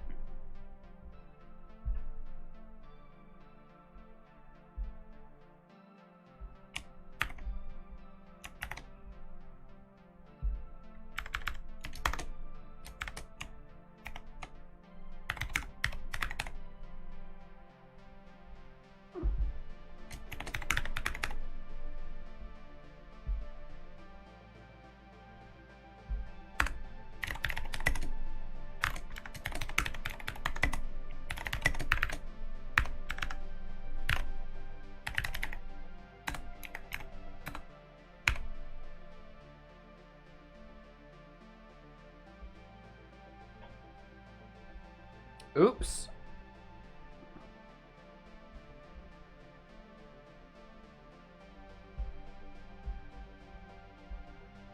There we go. That makes more sense.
Fructose intolerance. There you go. That's a good name for it.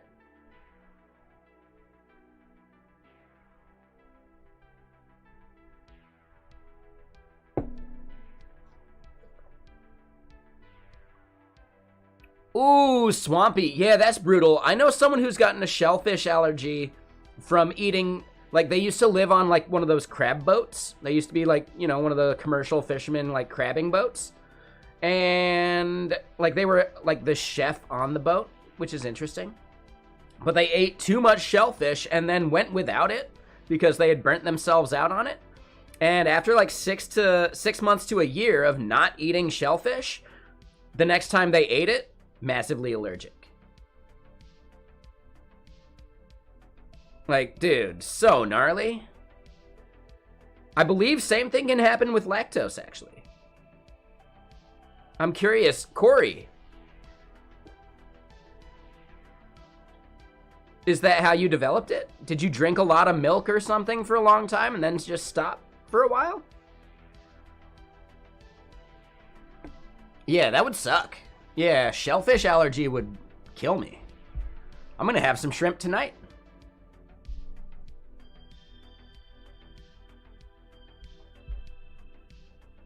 Oh, and yeah, so what we need here is outlet. Is it router outlet? I think it's router outlet.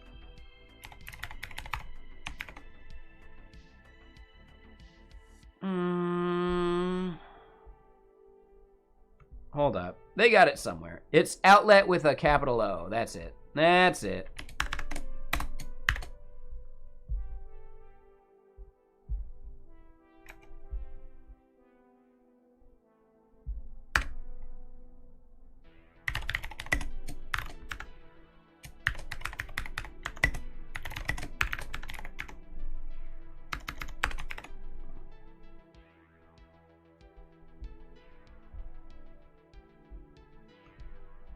Hey-o!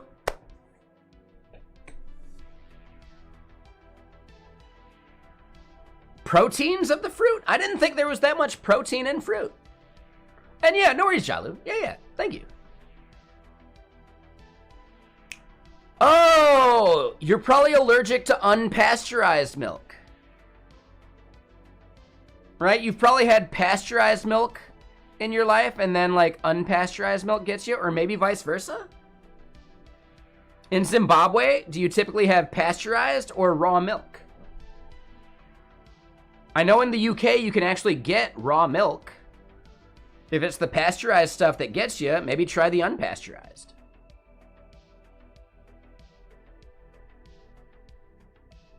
I'd be curious about that. Have you messed with that? Most cheeses use pasteurized milk.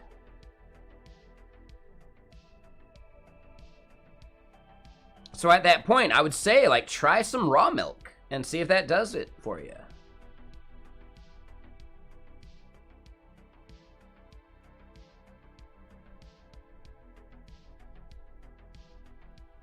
That might be worth a check. Like, see if it's the raw milk. Again, I don't know what you're used to in Zimbabwe.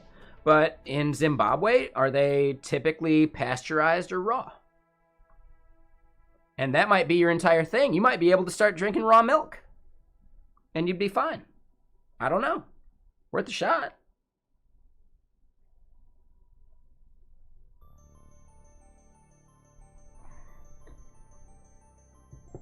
There's also, right, you could try the other thing in the UK, ultra pasteurized milk.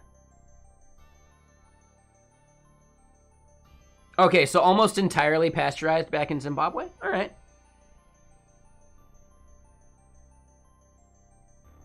No, I get it, Jalu. I just didn't realize that there was a lot of proteins in fruits. I didn't even think about that. Oh, and real quick, Eris lit. Eris? Eris is lit? Yeah, Eris is awesome, right? You're talking about Final Fantasy VII, right? So yeah, Eris, thank you for that follow. Welcome. Okay, so your dad's lactose intolerant, so it's just something that hit later in life, but it's hereditary at that point. I get it. That makes sense. Most of the world is actually lactose intolerant, so nothing wrong there. I come from like a very like heavy Scandinavian and German background. Like very just like European in my genes. And I believe I am probably more predisposed to being able to drink milk than other people. Just due to like hereditary BS.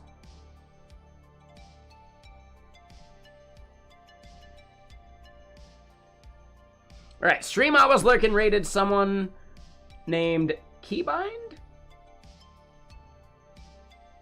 VPN stuff? Oh, they're making a VPN, which is actually cool. Yeah, I'll leave them a follow for sure. Absolutely. No. I was just looking at someone else's thing. I'm not done. Dude, I got another hour and a half in me at least. But the stream I was lurking is done, so now I gotta find another stream to lurk. Yeah, I think the person... Oh, damn, userin just ended too. Well, hold on. I can share this.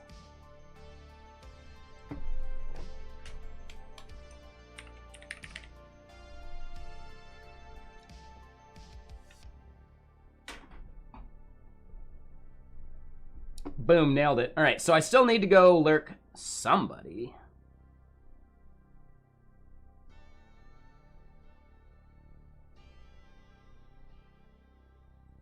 I'll throw one on Optics.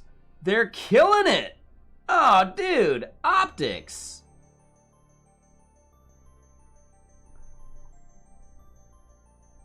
Do I have a Prime sub? Yeah, I got a Prime sub. I'm gonna do that for Optics real quick.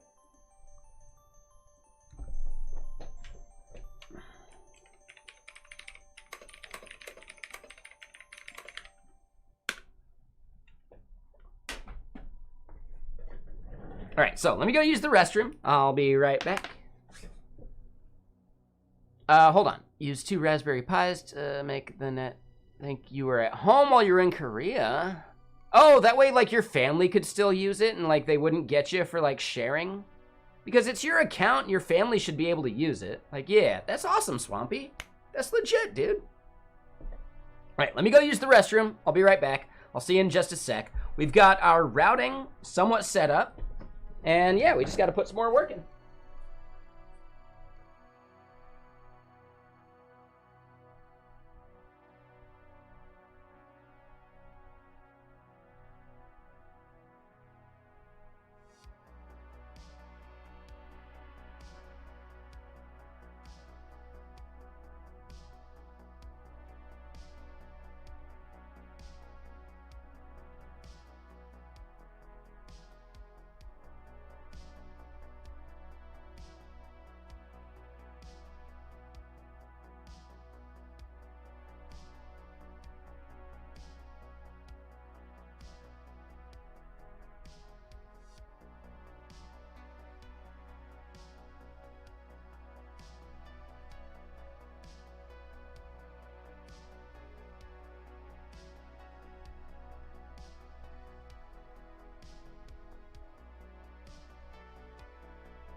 And I'm back. Where's the fountain scene? I don't know. I feel like the fountain scene actually drives people away.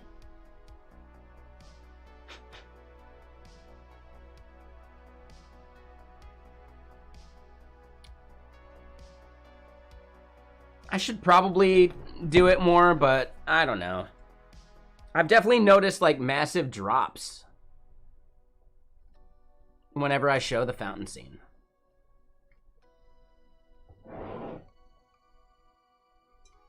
Whether it's just based on the fountain scene itself or whether it's just the BRB screen itself, I don't know. Yeah, I'm not sure. I'd have to do some testing on that.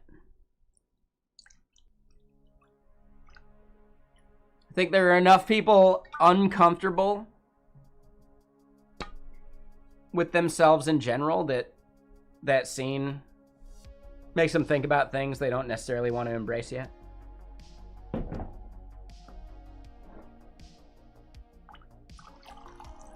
That's my only guess. I have no idea.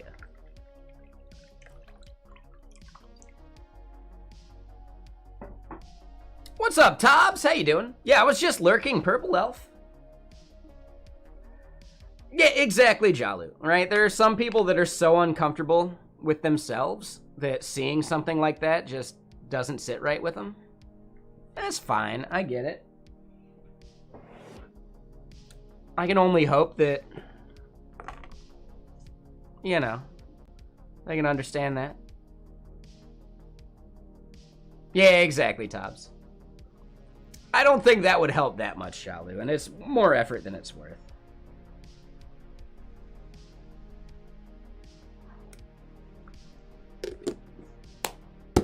Yeah, Keybind. Yeah, super cool.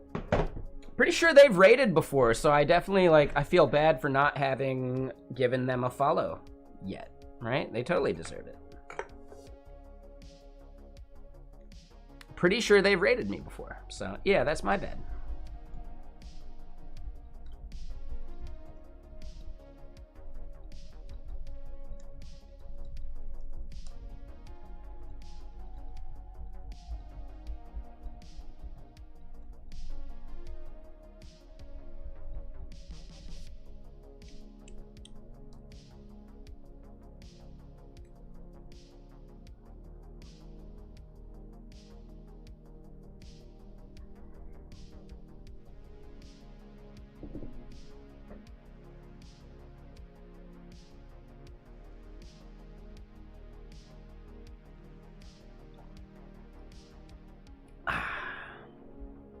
No, I'll be streaming tomorrow. Yeah, I have been taking Sundays off for the most part, but last Sunday was Christmas Eve. Tomorrow is New Year's Eve, so I will be streaming tomorrow as well. I'll stream Sundays when it's a holiday or like a thing to celebrate.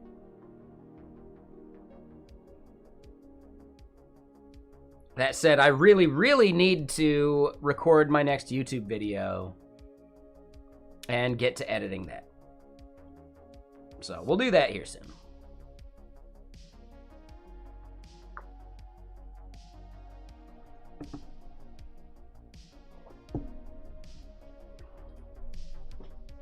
Ooh, and I missed out on trying to lurk Jacob yesterday. Not lurk, but like join his Twitter space. Definitely should have done that. I missed that. That's my bad. But okay, the homepage. Sure, we got it. No big deal.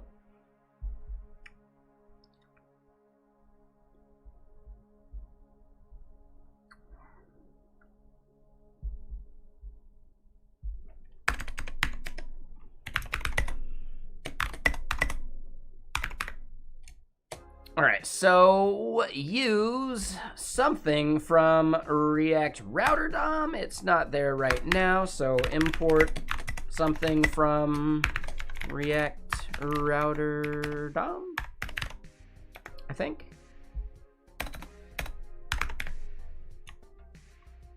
Actually, let's just do this for now. Comment that.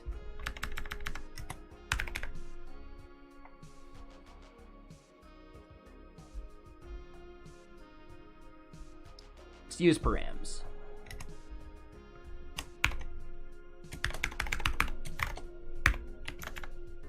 Oop. Yeah. This entire app we're building is for the book I want to write. Yep.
Well.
All right, so now we're just not loading chapter.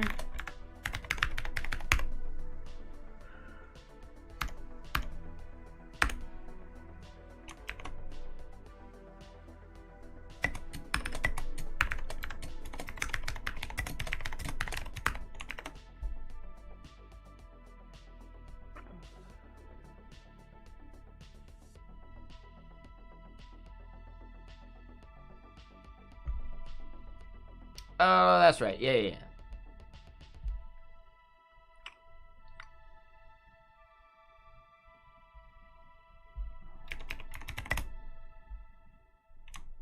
Yeah, they hates it.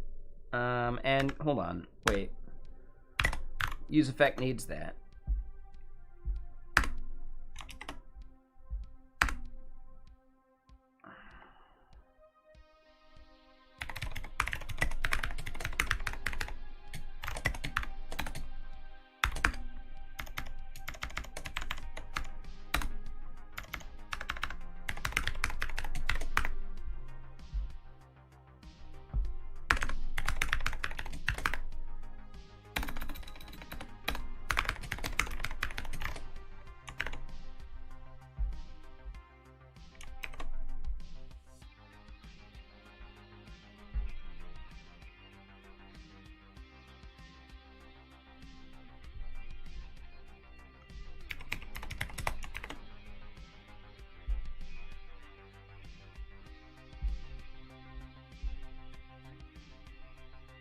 What up, Akavenge? Yeah, welcome.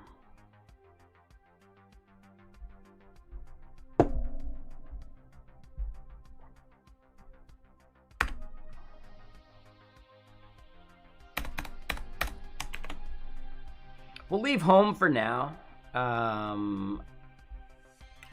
Yeah, over here in app, we got some logic to deal with.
All right, so we got orderly there as our title. We got books here within the books thing.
All right, let's go look at Manteen's docs real quick.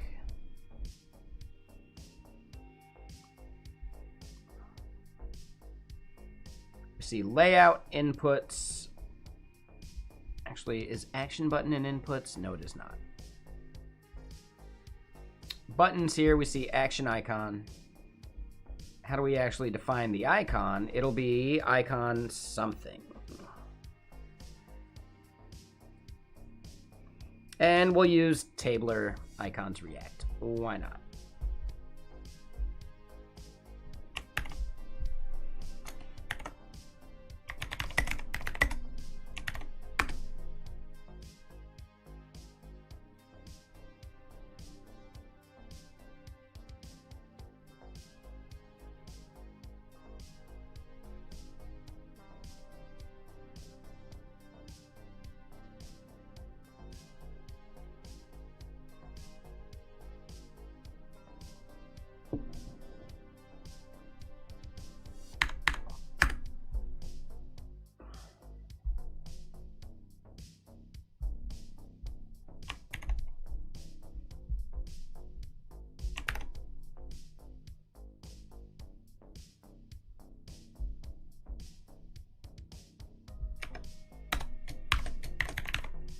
Actually, hold on. Let's just grab what they got there, too.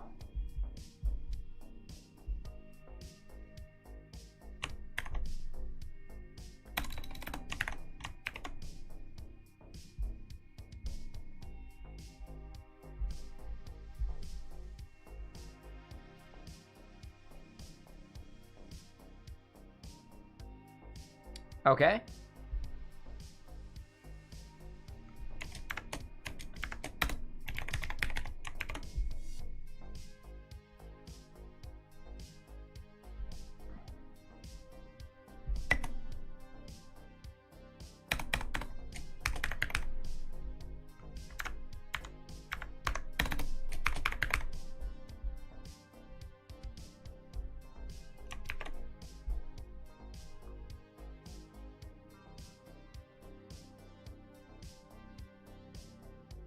Okay. Right, so we got a button there. We need to go look at Tabler icons, React.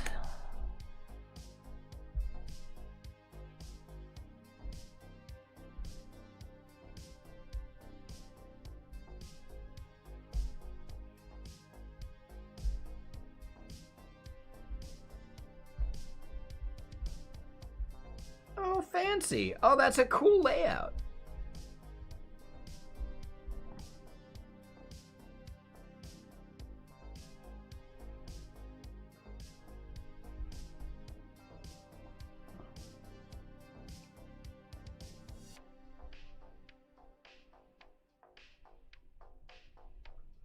Oh, and it's totally free? Oh, that's nifty. Damn, good job there, Tabler. That's awesome. Hell yeah. All right, so now let's go look for an icon. Ooh, we can adjust. Oh, we can adjust the stroke even? Oh, that's huge, man. Cool. Man, yeah, Tabler's killing it. Hell yeah. All right, so plus. Sure, we'll just do plus.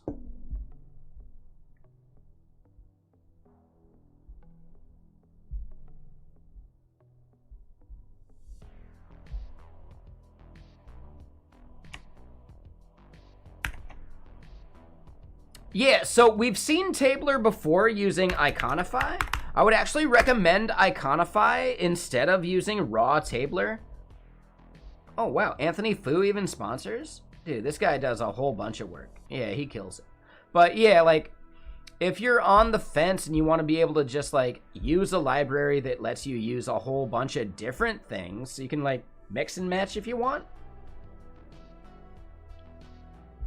I mean, I only went to Tabler directly. Oop. Because the examples for Manteen use it, and I just don't care enough. Because this is a proof of concept, I'm not looking for any specific branding or anything. So at this point, yeah, we're just going to use tabler because it's, you know, part of the defaults of the thing that we're using.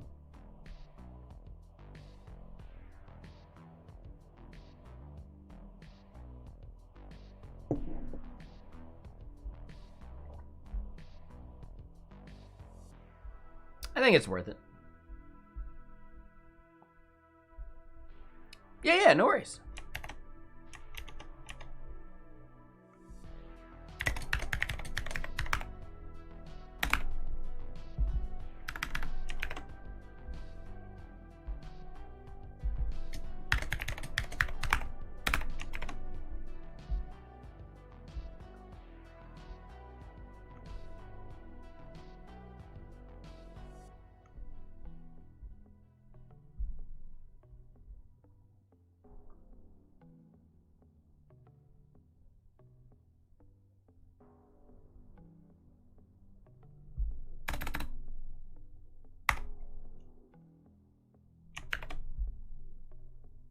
Oh, we can make it thick.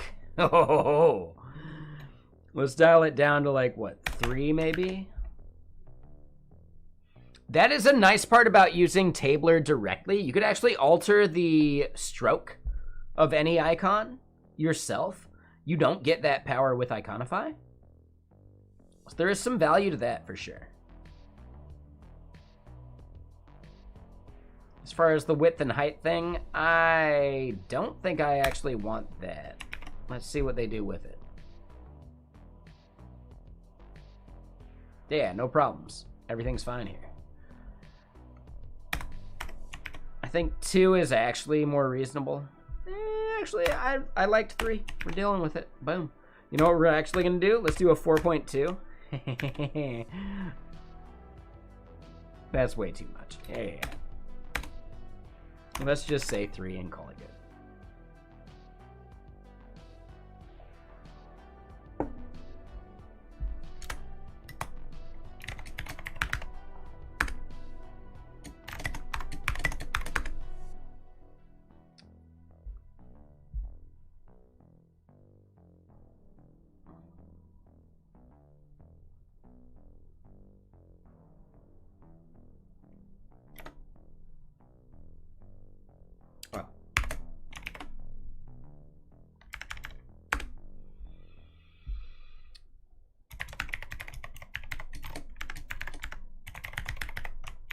All right, so we got the icon in there, right? It'll log clicked when we do it. What we want to do when we do that click is...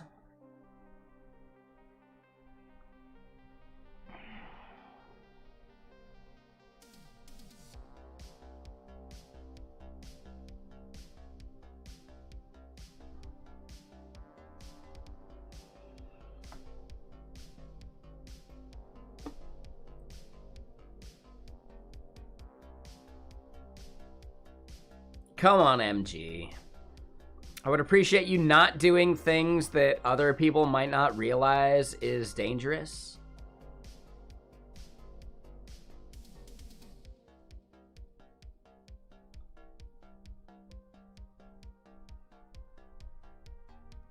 How do you like Coeur d'Alene, though? Right? You mentioned you were moving to Coeur d'Alene. How do you like it out there? I did go look through your chat history. That's the only way I remembered that. I'm sorry. Not trying to make it seem, you know, crazy.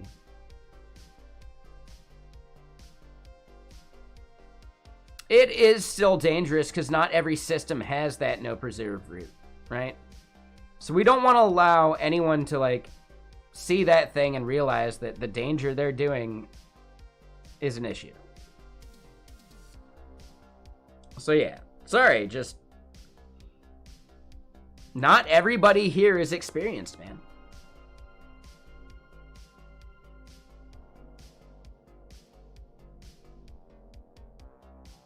I would hope most are, but, you know, we can't select for that. So, instead...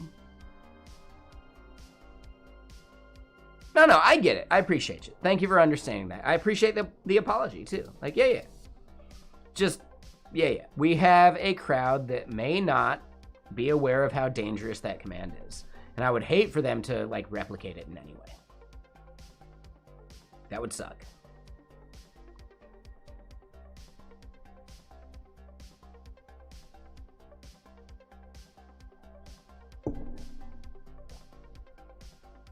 Right? There you go, Akavenge. So Akavenge, like realistically, we know you from gaming stream, right?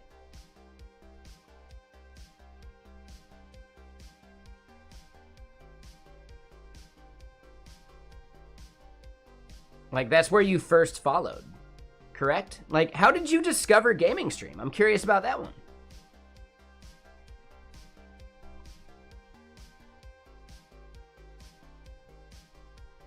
Oh, and we got a shout out from Matisse Tech like 20 minutes ago. Matisse Tech kills it. We're gonna shout out Matisse Tech because he's awesome too. It was a Donnie raid, that's it. I get it, Akavenge. That makes a lot more sense. Touche, I get it. Yeah, thank you. We're gonna do a quick shout out for Matisse Tech. That dude's awesome. He's so cool. I got to meet him in person at TwitchCon San Diego like over a year ago. It was awesome. I got to meet his brother, I think, at an event just like a few months ago. That was awesome. Yeah, Matisse Tech's a good dude.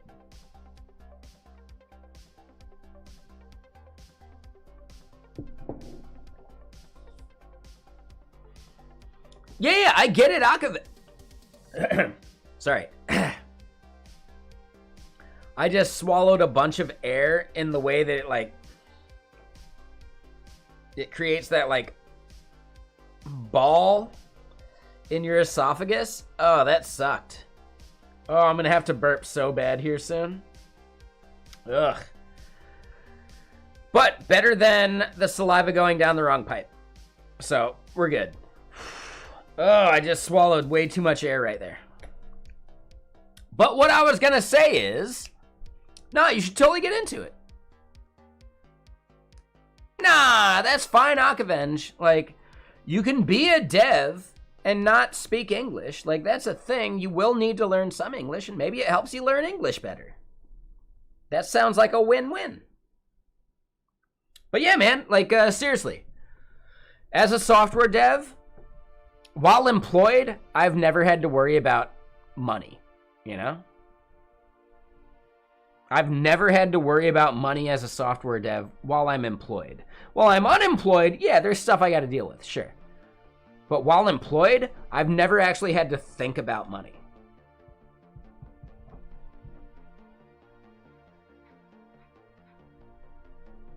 You only speak English. Okay, well, I don't know, man. That's up to you. You don't have to do that much English speaking when you're coding. They're different things. You could be a software developer, though, Akavenge. Like, look at what I do. Look at what I'm doing. Like, none of this is actually that complicated. It looks crazy. But have you actually seen me do anything that crazy? Nah, definitely not. There's a little bit of institutional knowledge of, like, you know, what does space between mean versus center and in which context and all that? Sure. That's something that you learn over time. I would say right now, you could be a great software dev if you care. You can do it. You can totally do it. You don't even have to do HTML if you don't want to. That's fine. There's plenty of devs that never touch the front end. That's fine. You could be a software dev and you could make a very reasonable salary doing so. The ceiling for software development is probably higher than a lot of careers. So I'm just throwing it out there. Something you could do, something you could try. There you go, Akavenge. That's a big move too. Cybersecurity is a little different and a little trickier. We know a bunch of people that have raided the stream, and you know, there's like an entire like cybersecurity contingent here on Twitch. Hold on. Cybersecurity Twitch.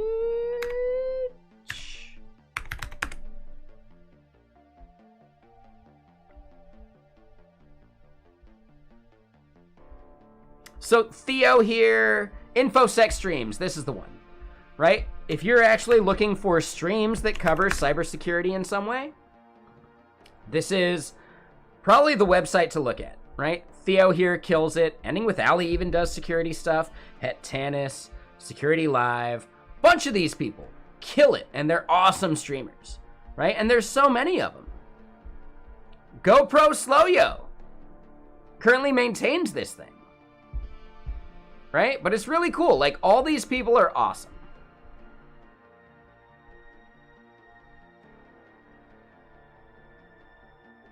Not necessarily their light speed. Soft skills don't solve the entire problem, but being able to do any bit of like research, like MSEC, like dude, there's so many cool people in this category. Like, seriously.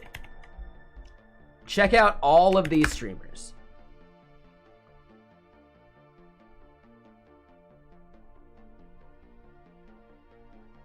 Yeah, Akavenge, for sure. Most of the people I know that actually work in this, like, sector, I guess, work remotely.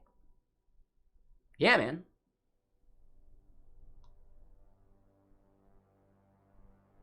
Yeah, no worries, Ace. Yeah. I get you. Like, seriously, Akavenge. Take your work up on the opportunity for those certificates. It's free. You're actually wasting the opportunity by not doing it. And yeah, check out some of these streams. They're not going right now because it's the holidays, but a lot of these people stream on a regular basis. Het Tanis, MSEC, Trash Puppy, right? So many of these people stream multiple times a week. And if it's free, you're actually losing money by not doing it. Right? That's how free works, isn't it?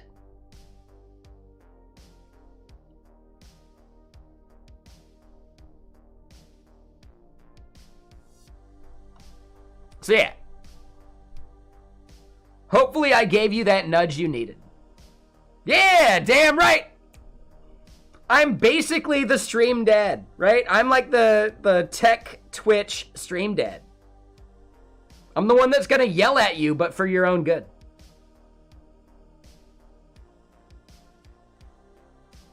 I don't even have kids, but I'm like the tech Twitch stream dad, aren't I? Tech Twitch Tony Robbins? Yeah, maybe. Tomato, tomato.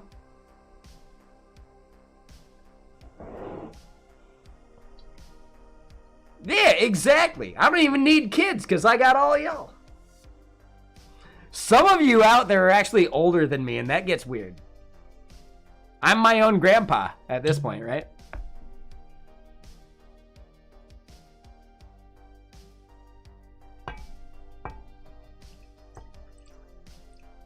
I'm my own grandpa. Lightspeed. Corporate wants you to find a difference between these two photos. Hint, they're the same photo.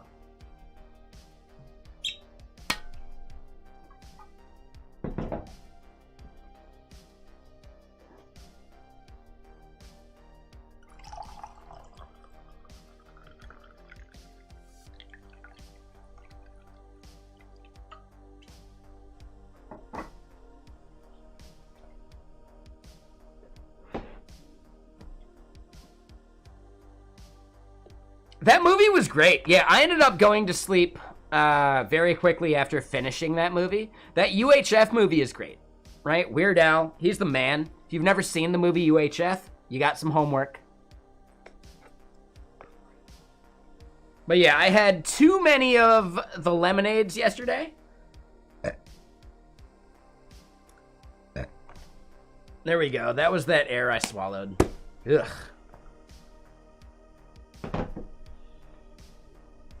So yeah, I actually didn't do any gaming yesterday, and I passed out at like 8 or 9 p.m. Oh no, we'll be gaming tonight. I won't be gaming until like another hour or so. Interesting. Yeah, I don't see Acorn streaming right now, so we'll see if Acorn's around.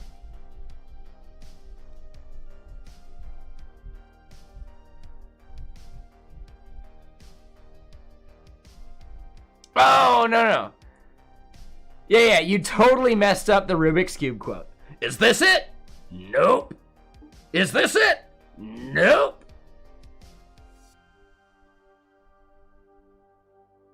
Right? A blind man doing a Rubik's Cube. His friend, who's also homeless, is sitting there being the nope person. Is this it? Nope. Is this it? Nope.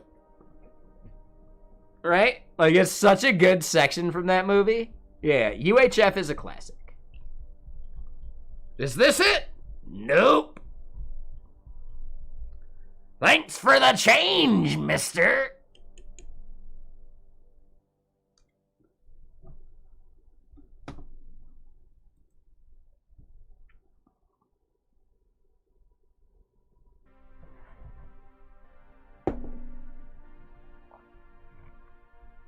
But yeah, again, if you want to get into security stuff, check out any of these streams. It updates when they're live and everything. It's such a good website. So yeah, anyone trying to get into InfoSec, check it out. Super cool. Another streamer that I would like, also maybe check out like inactive streamers too. Sometimes they stream, right? Worth checking. Another really good streamer and really cool person. I'm actually bummed that we didn't see them at TwitchCon this year.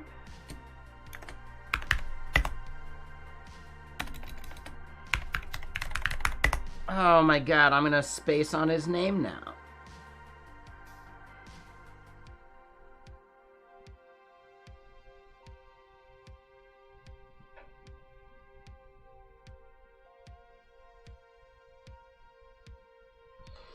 He does Rust a bunch.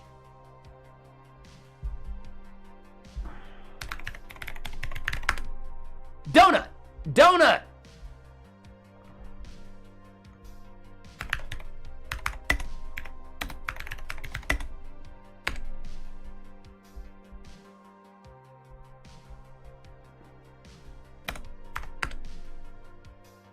Donut Pointer. Yeah, that's them. Yep, that's them. There we go. We got there. Took me a second. Another amazing security engineer. He does really cool stuff. You should definitely check out his stream.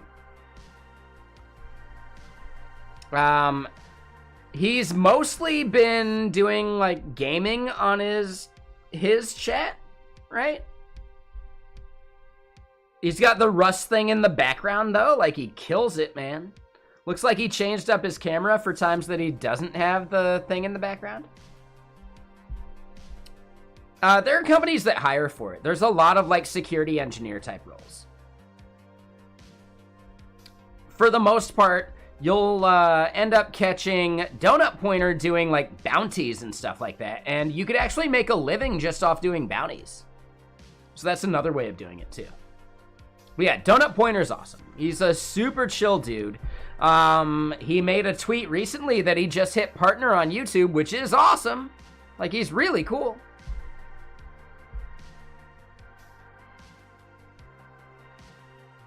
No, they're, like, I don't know. I bet there is something on Indeed. Just type in security.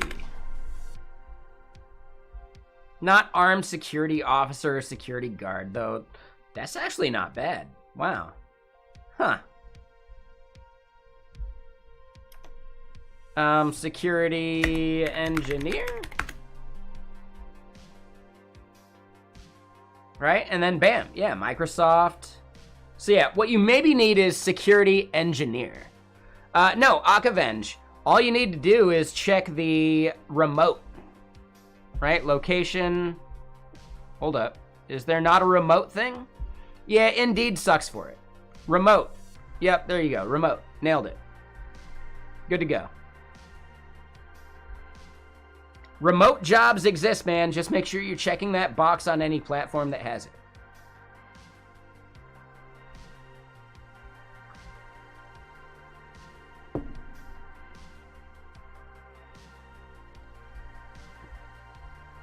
And I would say Indeed isn't even like the end-all be-all of any of this.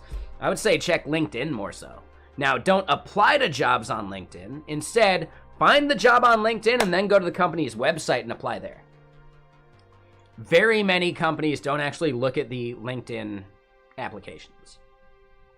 I know, it sucks, it's a bummer, but it's the reality. So use LinkedIn for discovery, but never apply directly.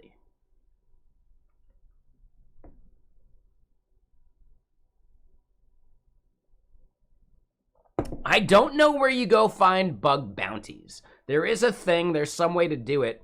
I would say that's where you go and ask some of these other streamers when they do this stuff. One of the most prolific ones is Trash Puppy, which for some reason I'm not seeing their name, but Trash Puppy kills it. They stream, yeah, here you go. Trash Puppy streams a lot.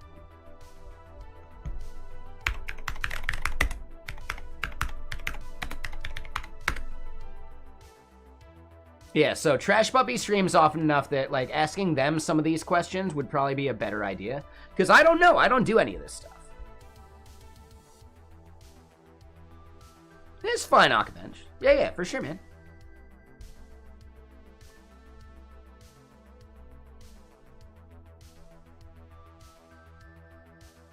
Trash Puppy is not the lady from Portishead. I don't know. The fact that they had to call it out means that they are the lady from Portishead, right?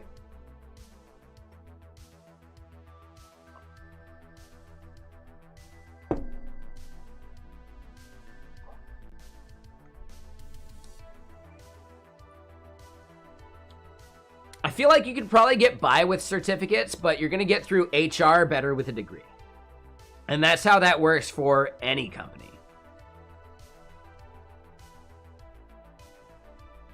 Right?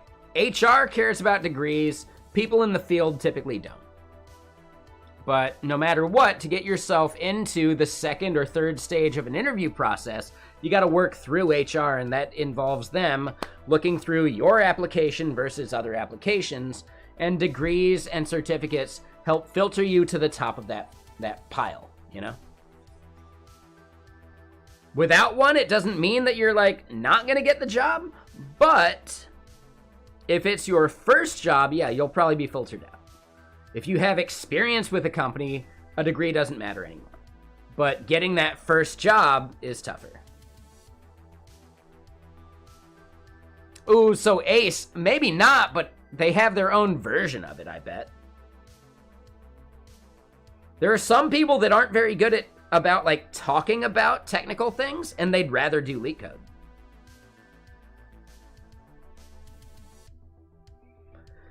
Again, Akavenge, I have no idea.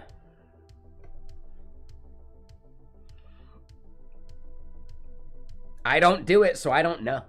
That's something that you're going to have to just like Google and research and maybe ask some other people that do it for a living. And that list of InfoSec streams is probably the people you should consult about that.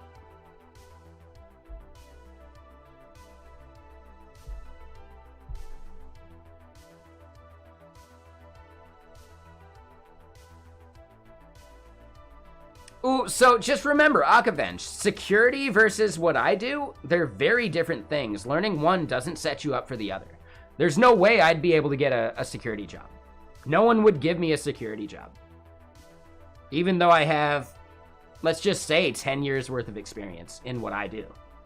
So there is zero overlap. If you want to move from one to the other, yeah, you're basically starting from scratch.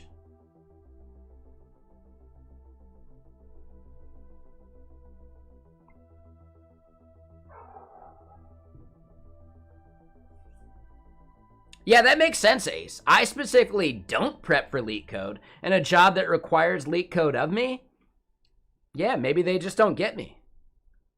Too bad. That's their fault. So if they're going to filter me out based on my lack of ability of doing leak code, that's their problem.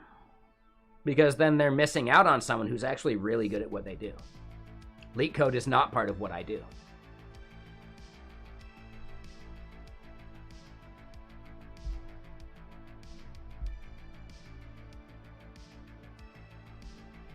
That said, for the right job, I'll practice leak code before the interview.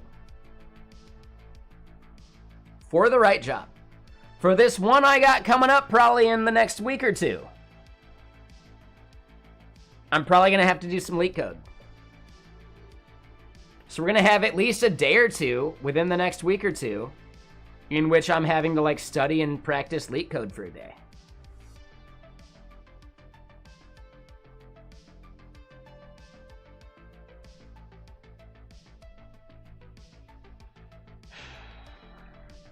Yeah, one company I interviewed with already basically said they're about to extend an offer. With zero leak coding at all, that's a huge win. No, my jobs are typically like salaried. I don't like doing the contract thing, personally. I've been a contractor, and it's nice to a degree, but I'm looking for salary at this point. I'm looking for someone to pay for my insurance, like all those things. The problem with contracting for me is I start equating every hour of my life to the dollar value I could make doing contracting. And I don't like that. It makes it feel like anytime gaming is costing me money, you know? And that's a terrible way to look at life. Any money not spent making money is money that's costing you money, or like time that's costing you money. Like, oof, that is a terrible way to look at life, and I don't like that.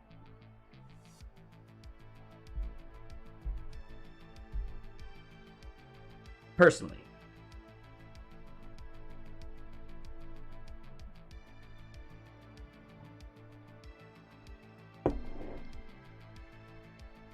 So wait, Lightspeed, what do you mean by that? I've never had a bad insurance plan.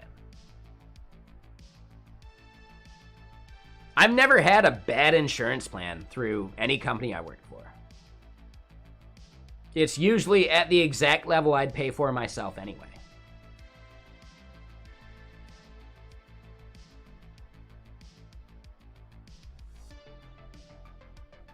Ooh, so hold on, Han, your boss says otherwise for what? Yeah, my bad. I missed the context. I've been chatting and saying things. That's my bad. What does your boss say, and what is the context of them saying otherwise? Sorry, yeah, I missed a whole bunch of that. Like, the context for it, so, yeah. No deductible, that's insane. That's pretty damn good, Akavenge. That's solid.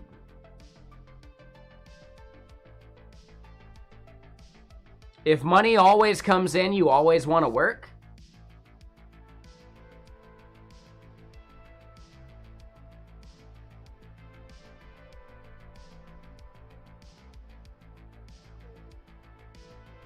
No, as a salaried employee, you get the 40 hours a week-ish that you're paying me for, and you get no more.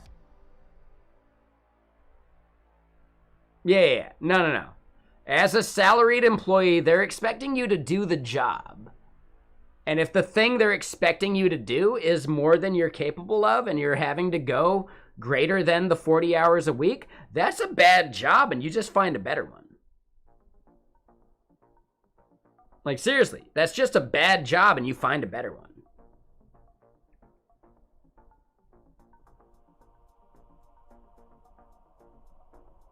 Yeah, dude. Yeah, a founder's always gonna say some BS like that. Right? I've had a founder tell me, yeah, we don't want to pay higher salaries because then you're just motivated by money rather than contributing to the company. Yeah, I don't think I want to work there. That's basically what you're telling me with a statement like that, Mr. Founder. Yeah, we don't want to pay higher salaries because then you're just in the company for the money. That's literally the transaction we're making, man. I work for you, you pay me money for it. That is the transaction. Like, dude, what? Like, are you kidding me? Yeah, I have a job because I need money. That's it. That's it. Like, dude. What? Yeah. Any CEO that, or CTO, I forget which one, CEO told me that. The CEO of a company I don't want to name because I don't want to drag them under the bus. But dude, so manipulative. Yeah. He basically told me with that one statement I didn't want to work there. I would have taken the job because the salary was within the range I was looking for at the time. But now my salary has bumped up beyond what they'd be willing to pay for what I was going to do for them. So like, nah, it's just a no. Dude, yeah, working for that company, I don't know, man. I don't know. They're one of those like open core companies though, where they actually expect people to do work on their open source for free, basically. Open core can work, but some companies that are open core are just exploiting people.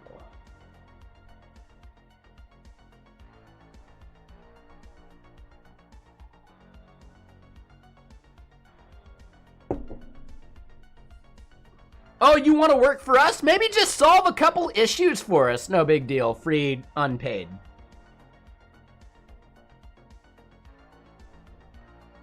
Yeah. Some of the open core companies out there are fopen core.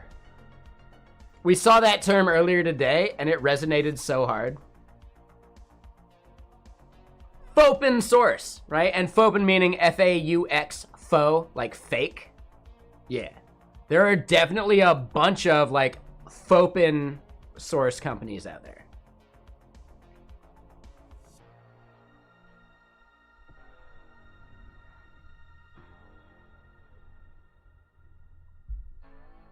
They tend to host hackathons a lot.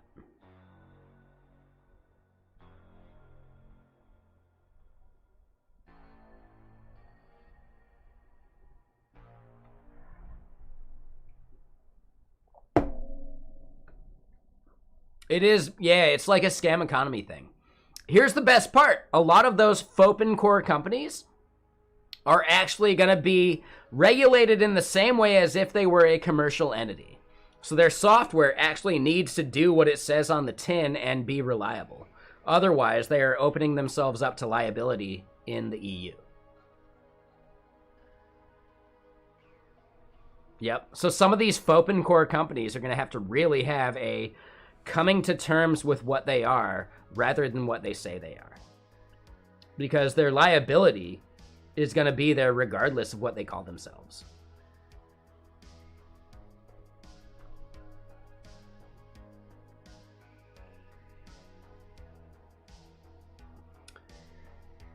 Yeah, Jalopy. I almost feel that way about a recent hackathon I did. Put in a bunch of work, did a bunch of stuff, and then it turns out, yeah, you know, we've been actually migrating to a different entire back-end framework anyway. Behind the scenes that no one's actually seen. Yeah, could I have just been given access to that fucking repo? Nope. So yeah, that's annoying.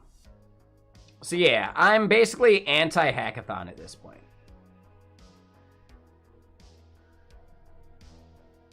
The company I did it for, I still think is a cool company. I'd like to support them, but they are going to be regulated as a commercial entity, regardless of how open source their core is, right? So the fopen core thing, I think, is actually going to make a lot of companies come to terms with the fact that they're not as open source as they thought they were. And I embrace that. I think that's actually pretty good. I don't necessarily want to call them frauds, but what they're doing has been okay for a long time, and it's getting to the point where it's just not anymore. And they're going to have to like really rationalize their existence based on that.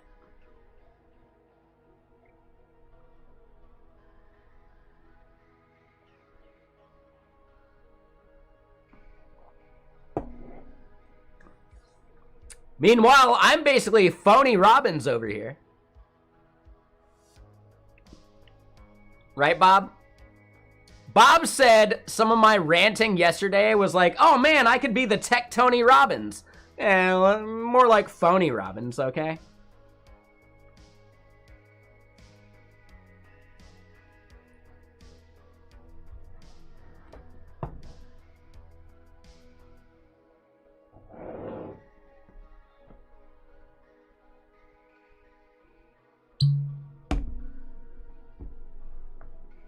Phony Robbins over here. All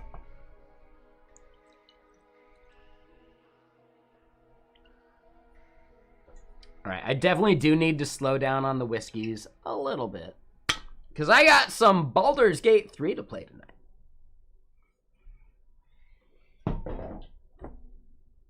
Yeah, that's a thicker lemonade than I was hoping for right now.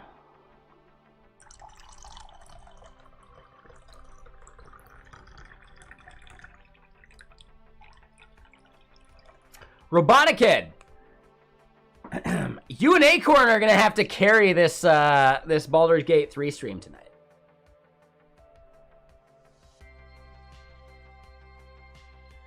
I think there will be a lot of sausages thrown.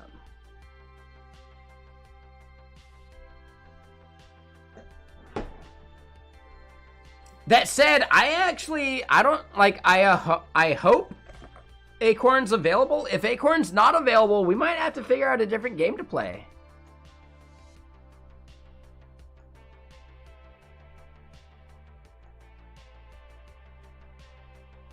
Betty will be going, "Rawr, X!" Yeah, exactly. Betty! Yeah. We'll see if Acorn's around, right? For sure. I would assume so.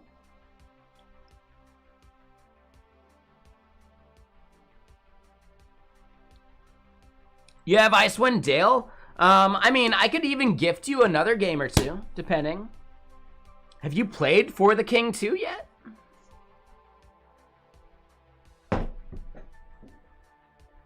I think you'd really like For the King 2. And I'd happily gift it to you as a Christmas present. So, yeah, we'll figure it out. No big deal. We'll see what Acorn's up to.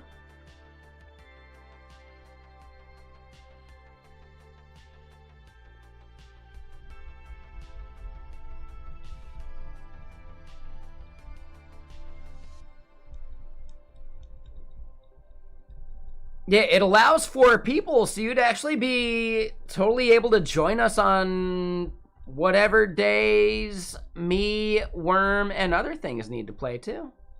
Why is Bannerlord so difficult? I mean, it really isn't, depending on what level you're at. I haven't actually like gotten that deep into Bannerlord.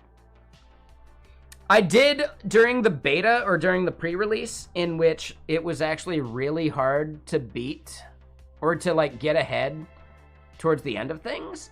How deep are you into a campaign? Because if you don't set up your campaign right, the entire world can easily progress beyond the level of your group. So yeah, that gets tough.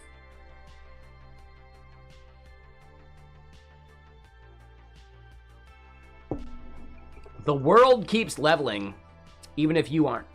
So yeah, at some point, it might be worth it to just start a new game. Just throwing that out there. Just letting you know. All right, so what do we want to do inside of this on-click? We want to actually form... Let's go look at some of the components and stuff.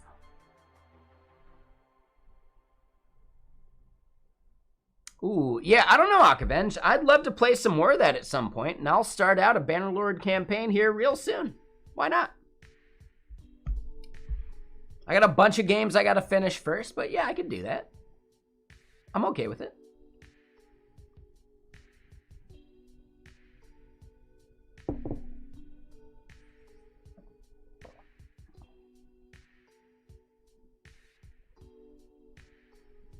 What's up, Aondu? Thank you for that follow. Is there a better way to pronounce your name?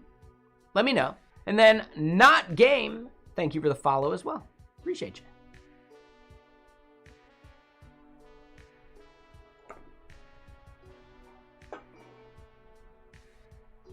So hold on.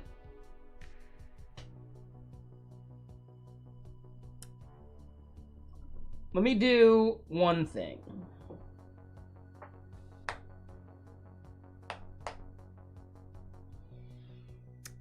Oh no, technical difficulties. Him.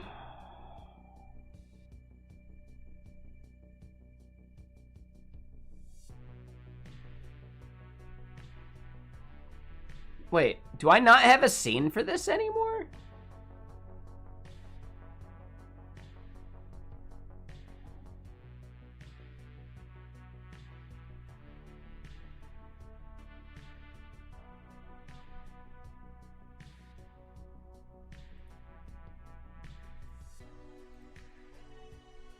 Nope.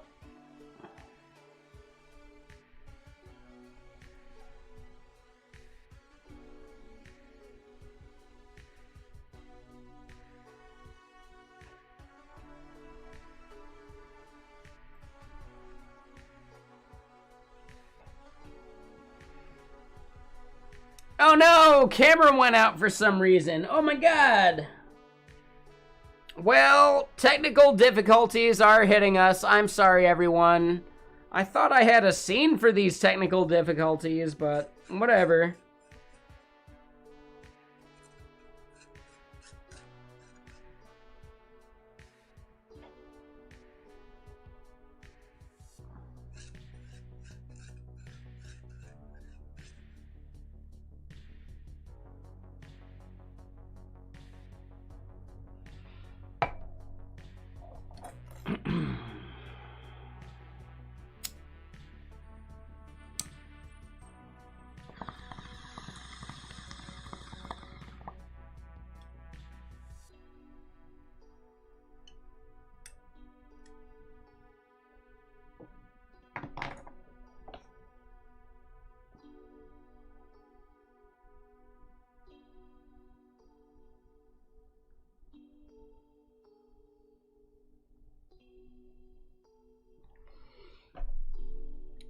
All right, I think we fixed it. Hey, we're back. Nice. Nailed it.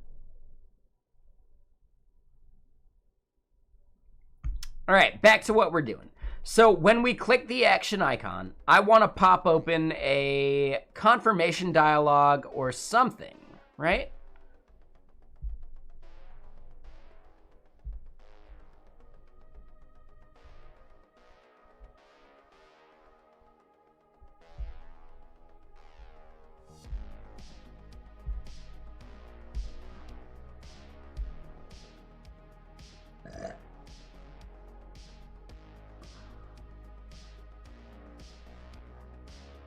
I'm thinking we just do a modal.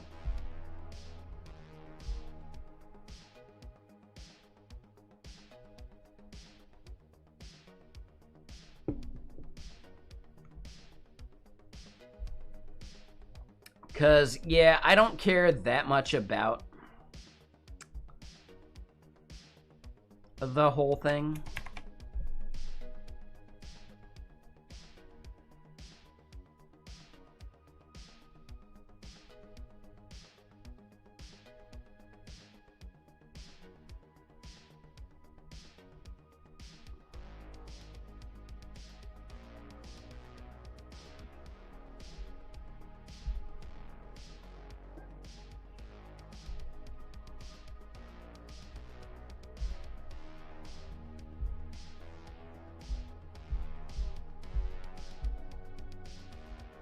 We're gonna do a menu button for chapter stuff.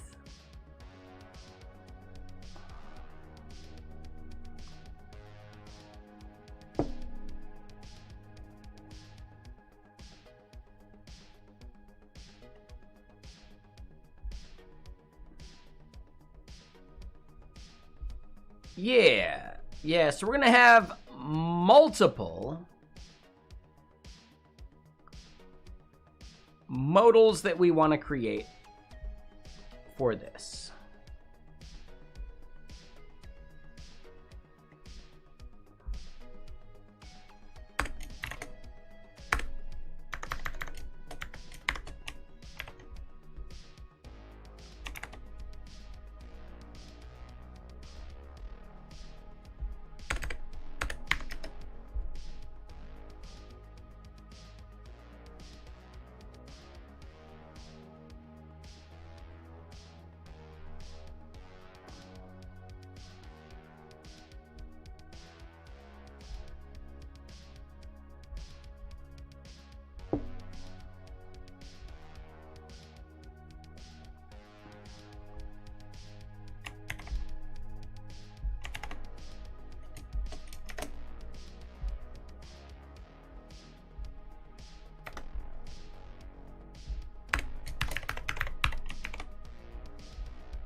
All right, so this is the create book modal.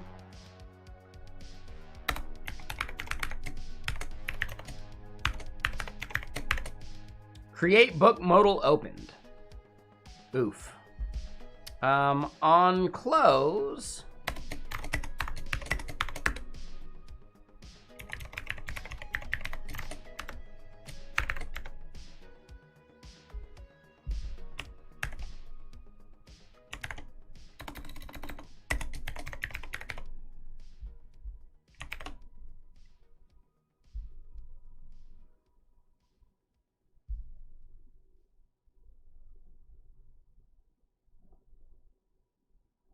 I want to do the use disclosure thing. Yep.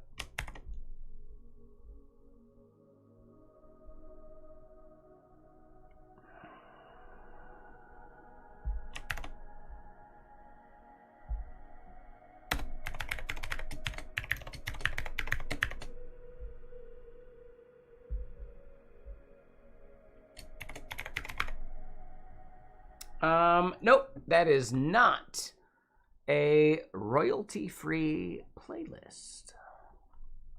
We head back to some more White Bat audio. Yep.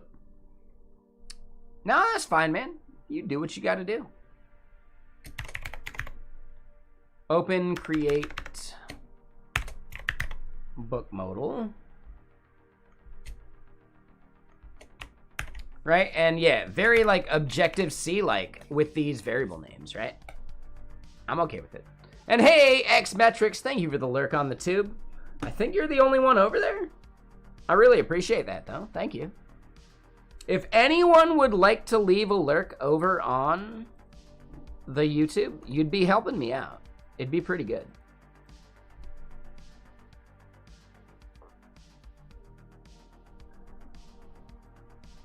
If you chat over there, I'll try and respond. There you go, Xmetrics. Yeah, he says, leave it tabbed up, first tab active window, bruh. Bruz? Yeah. I don't think I'm old enough to actually say that term properly, so that's my bad. Bruise?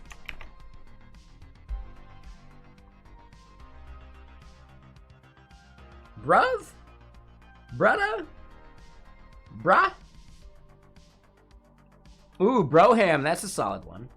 Brah, I think, is the closest, but I really hate those, like, surfer bros.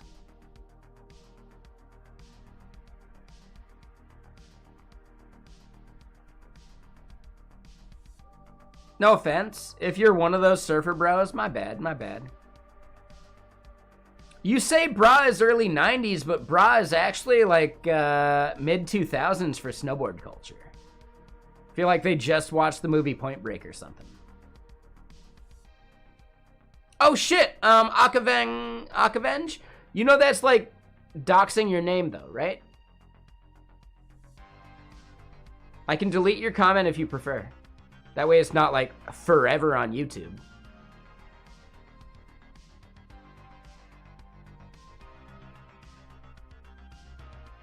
Okay, I just want to make sure, man. Just, yeah.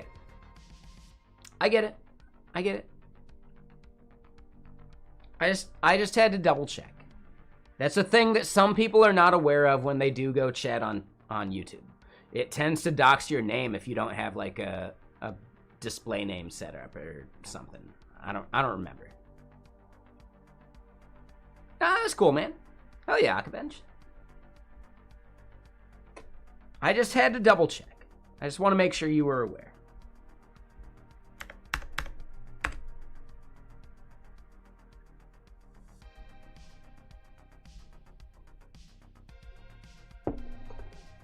All right, so when the button is clicked,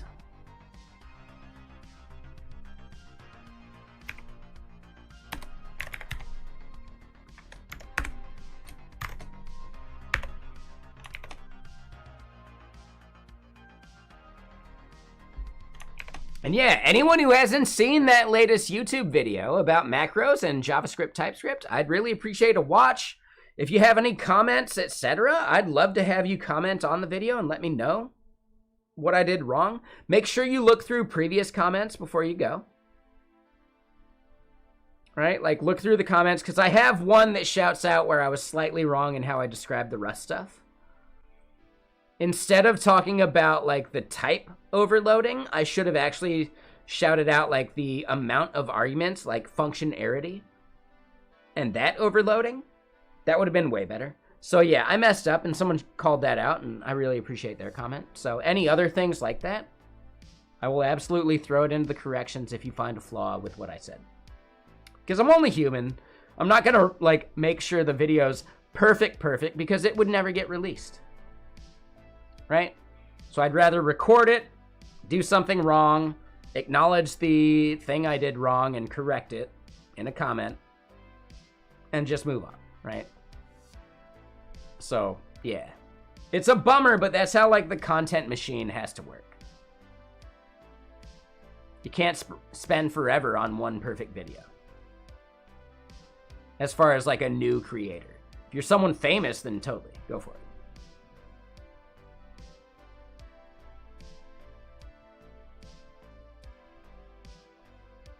Does YouTube now require first name, last name?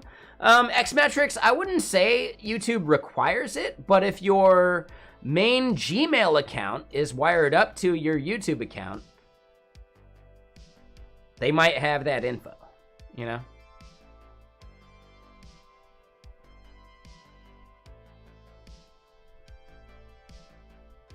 I think that's the big thing there. A lot of people, when they first create a Gmail account, it prompts them for first name, last name, right? And if you're using that same account to sign up for YouTube, yeah, it's going to have your first name, last name.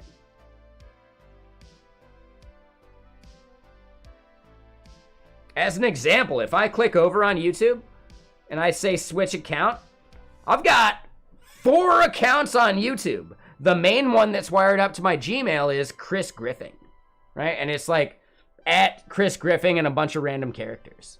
Whereas my YouTube account is CM Griffing. I also have Griffing and Chill and CM Griffing Firehose as well.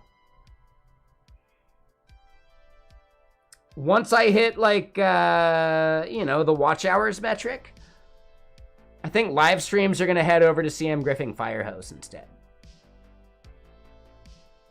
And then CM Griffing will be for curated content.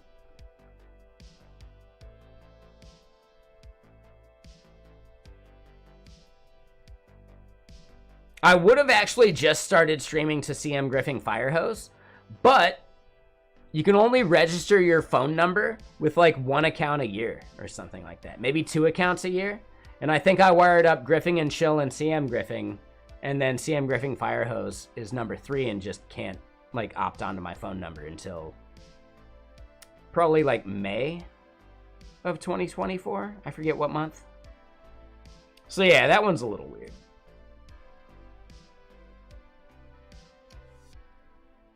And yes, that CM Griffing Firehose is a direct reference to Let's Drink from the Fire Hose.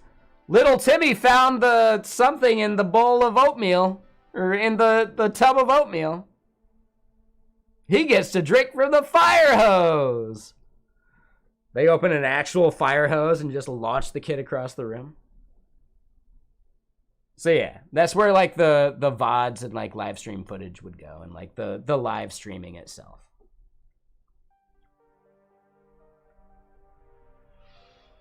Tomorrow, just hanging out. Start streaming around like noonish my time, maybe a little earlier, so that I can catch some people's midnights.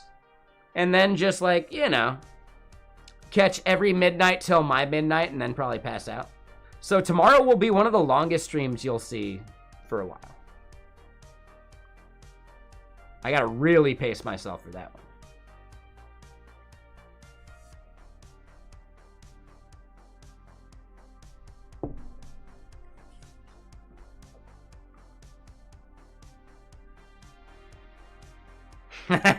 Touche.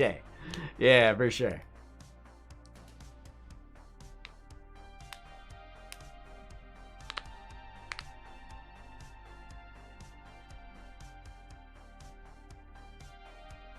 Now, if I'm trying to go for the long haul, I'm thinking maybe I do like a half a shot worth of like something on the hour for like people's New Year's, and then from there it's just like water between.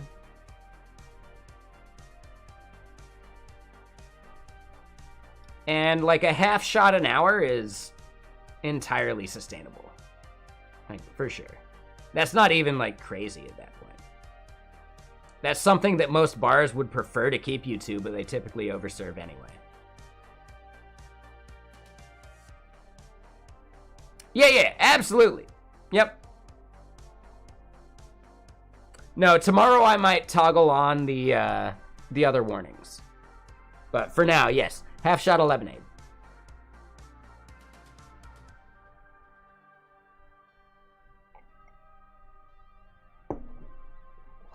It's New Year's. We're going to do it right, you know? I'm only human. But yeah, anyway, action icon, open create book modal. There's nothing in that modal, so it's going to be fairly empty, right? But we click it. Oh, something's broke. Hold up.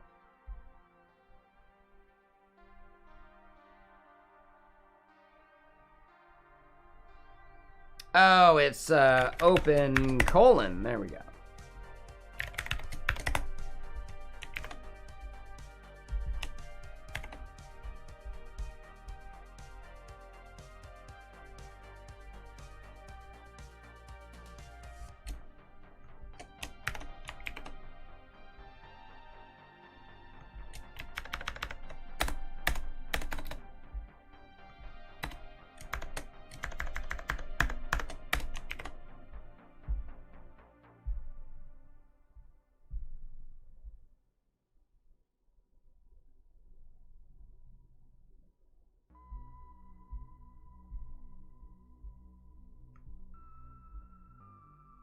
Oh, so hold on. Oh. Wait, what?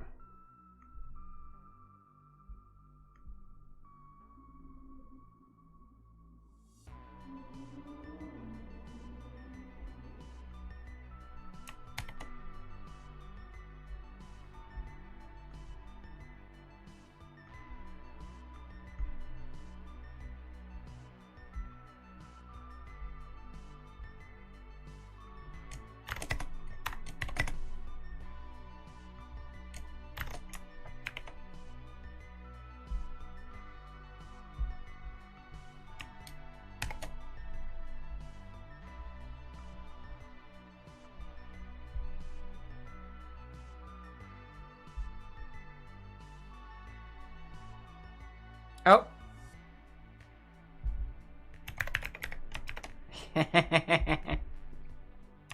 It's like he's smoking weed or something. I don't get it. All right, there we go.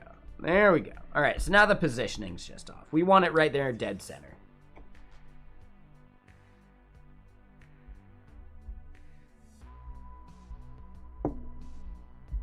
It's like he's drinking lemonade or something. All right, so hold on. For the modal, how do we position that thing based upon Mantine docs? I thought, like, center positioned was the default.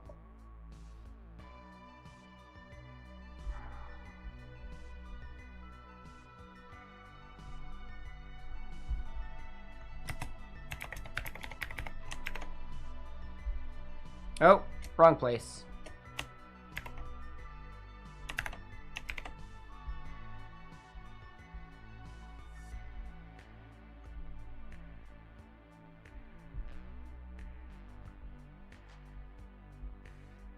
What?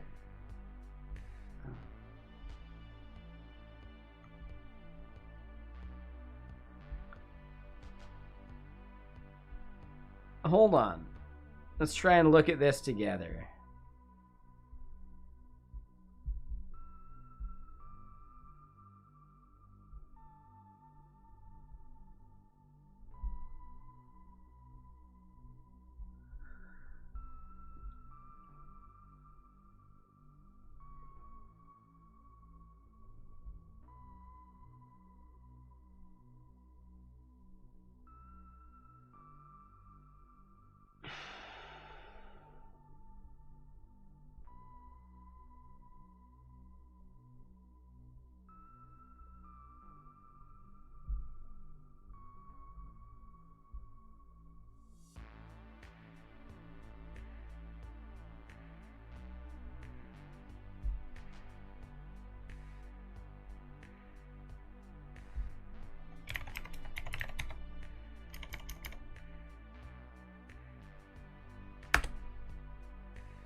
You just started over? I'm sorry. Like, yeah, you can definitely get to a point in, like, the timeline in which, like, the nation states are way too built up for you to do anything.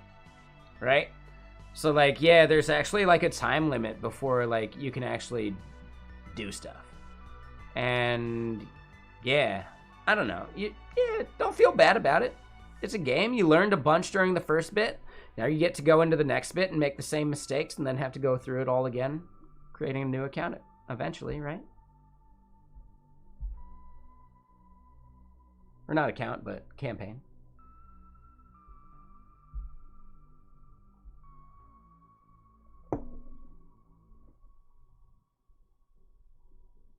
Sure, that makes sense. Oh, did you actually start as a vassal? Ooh, you vassalized yourself? Yeah, I don't know. That's probably not the move anyway.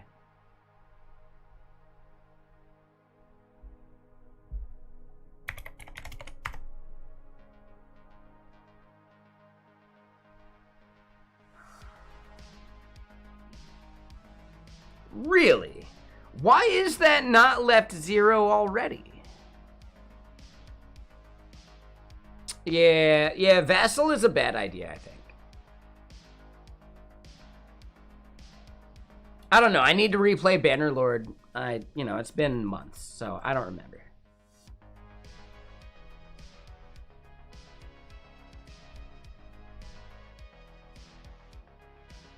But yeah, if we just do left 0 on the modal inner that ends up having a fixed position anyway.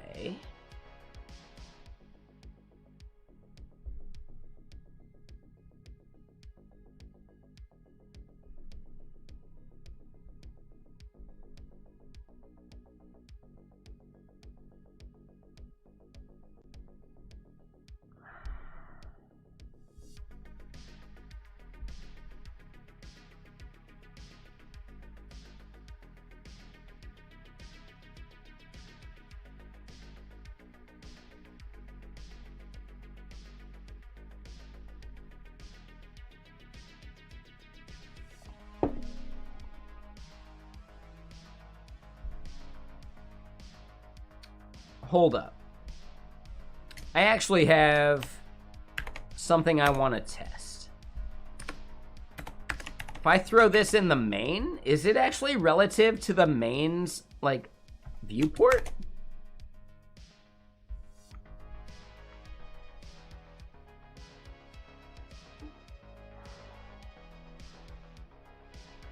The overlay is still where it needed to be.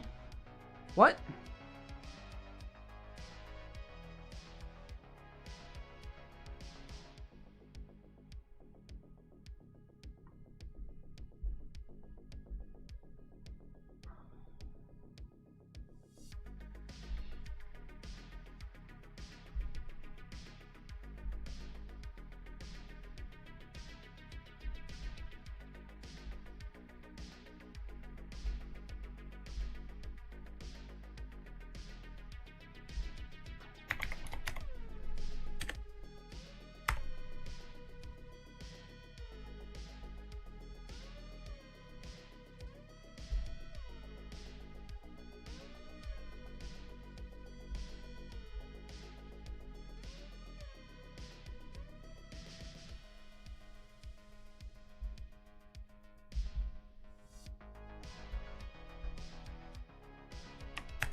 It's that easy, but something ain't right. The fact that we even have to do that. That is so weird to me. Why?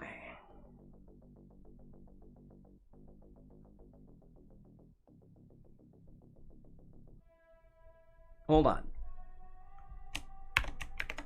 Without it. And if we look at it, it's lining up with that pane right there, isn't it?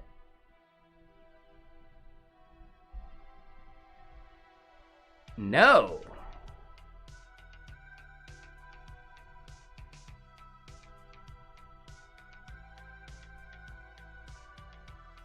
What is that even being positioned relative to? Theoretically, the parent, which is this.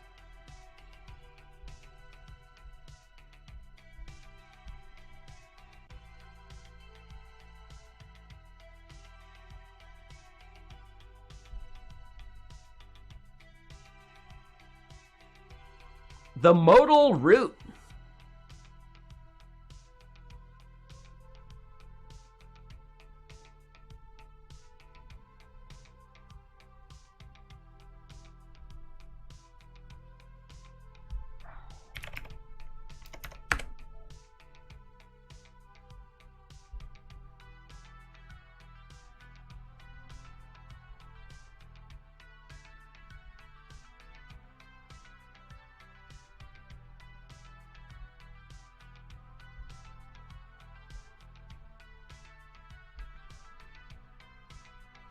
All right, so fixed is not the move.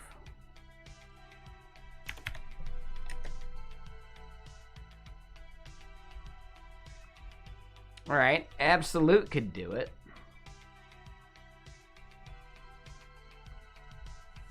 Even if we make that absolute,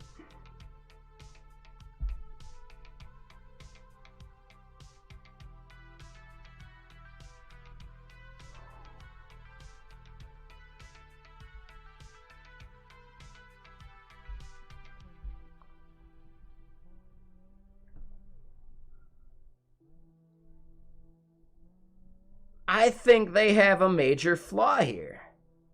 Yeah, their base class doesn't have left 0 on it.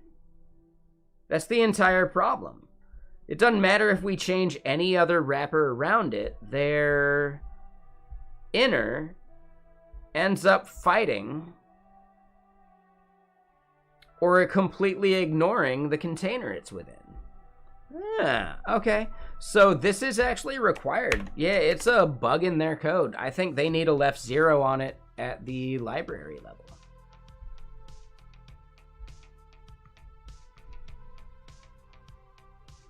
Yeah, interesting. All right, well, whatever.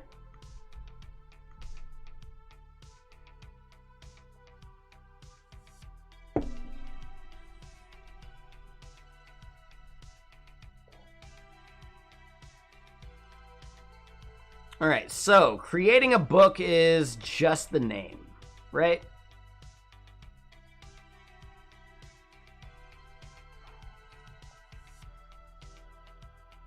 It is. So yeah, let's go look at forms for that. And yeah, the meal I'm making tonight is going to be pretty chill and easy, so we can go for like another half hour to be ready for gaming at 7. All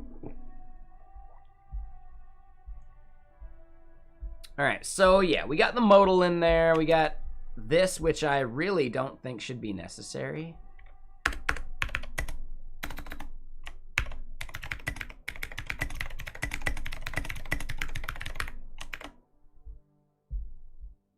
Yeah, I'm pretty sure this is related to a bug in Mantine's like layout.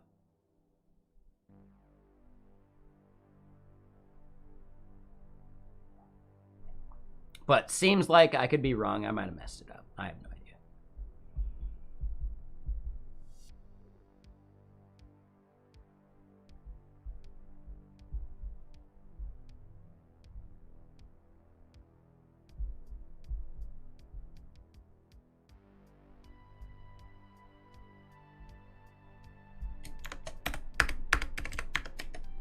All right, let's go look at form stuff.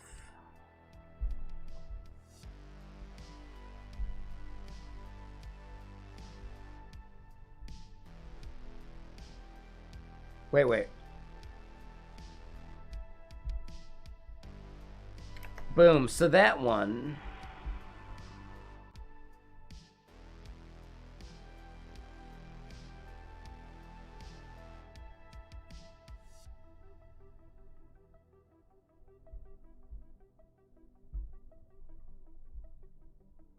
Where the hell is this bottom bar? It's like modal.footer, right? Let's go find one of their examples that has like modal.header and modal.footer.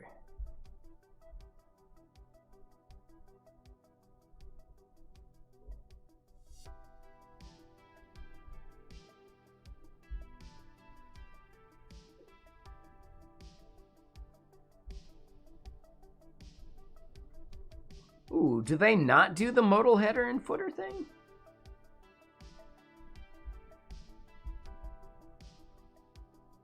Am I thinking of a different framework? I might be. Nah, here it is. See? See? All right, all right.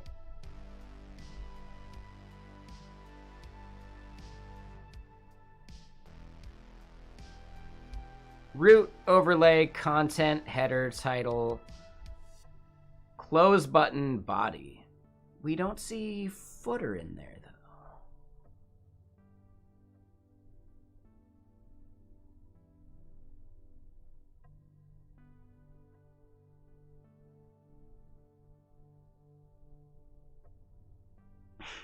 though.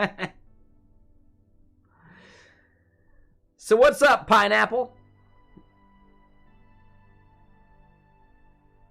How you doing? That's what I'm going to say your name as. It's way less than like your actual name. So I'm going to say, what up, Pineapple? I know you probably didn't mean that pronunciation of the last word of your name, but you are a pineapple.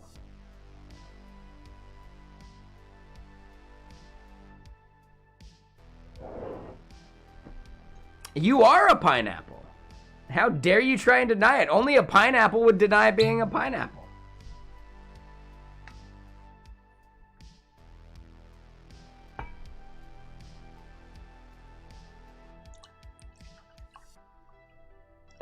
It's pineapple. It's fine. Pineapple is gender neutral too. Nailed it.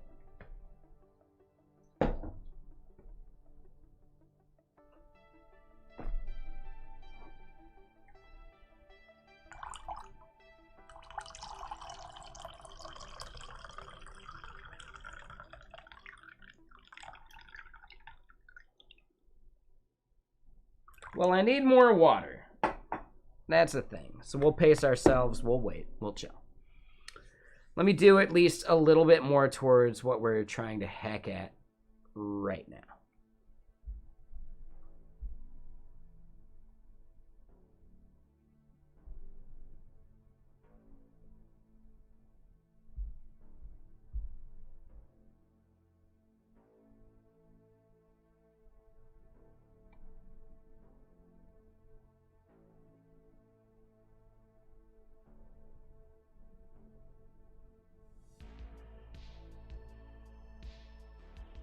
Yeah, let us know there, Swampy. What about Dole pineapples?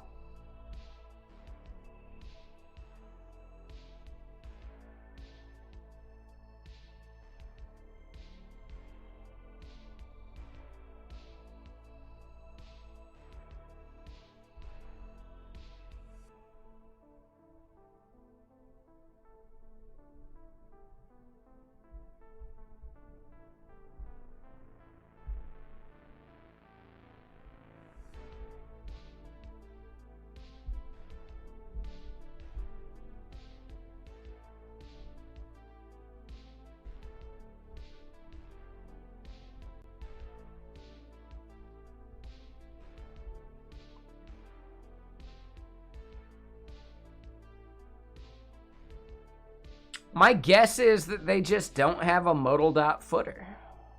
So we just need to like create our own that sits at the bottom, right?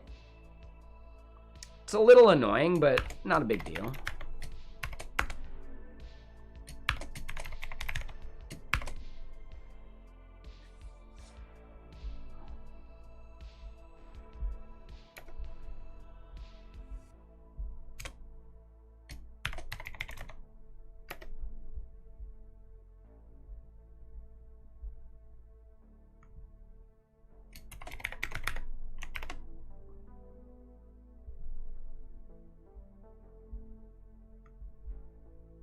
right? We see that over there. We do group align.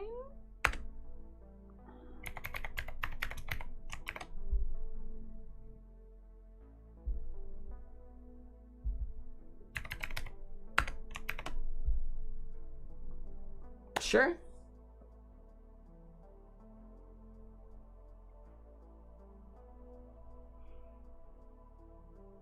So at the Dole Plantino near North Shore Oahu, they have modified their plants so you can't top a pineapple you buy in the store. Oh, can't.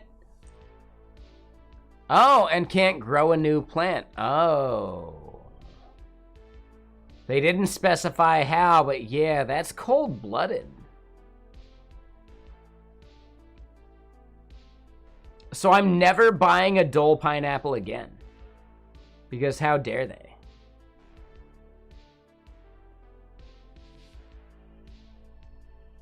Yeah, and that's also business.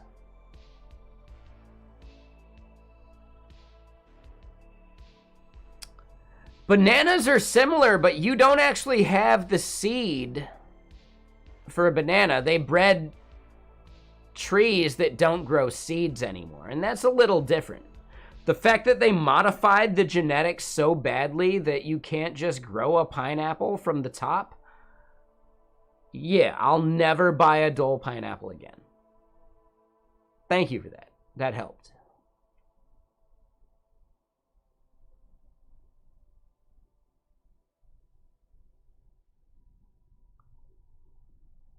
I mean, that's up to you, but it's delicious.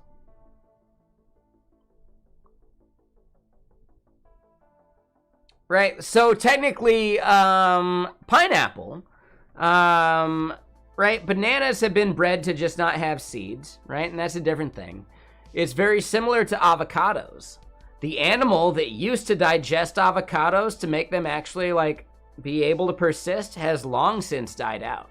And now avocados are purely kept around due to processes that humans have made to actually make an avocado seed actually activate.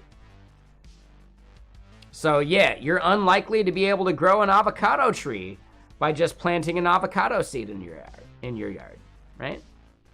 It's possible.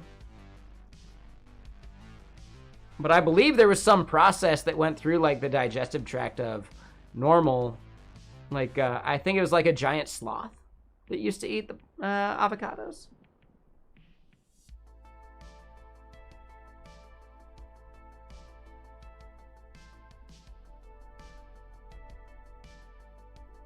But yeah, maybe you don't need it to go through the tract of the giant sloth. It's just simply the fact that it would survive going through the tract of a giant sloth. That's probably it. I think that's actually the thing, right? So yeah, I was misspeaking. I get it now.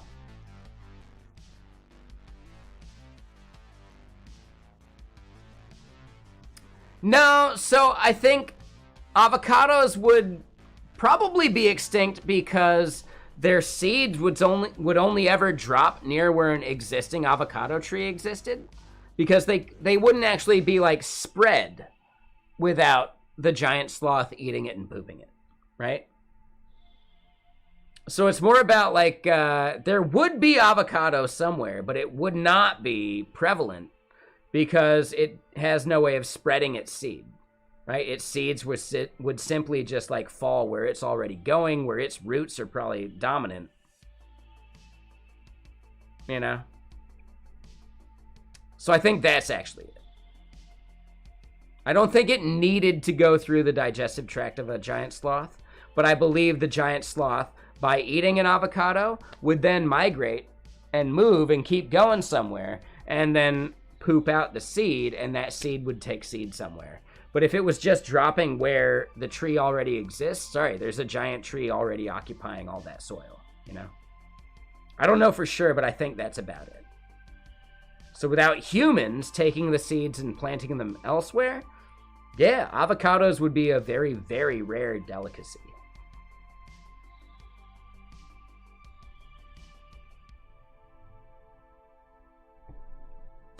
But yeah, let me go grab some water. I also have to use the restroom. We got about 20 minutes or so before our, we're going to end stream and go play some games.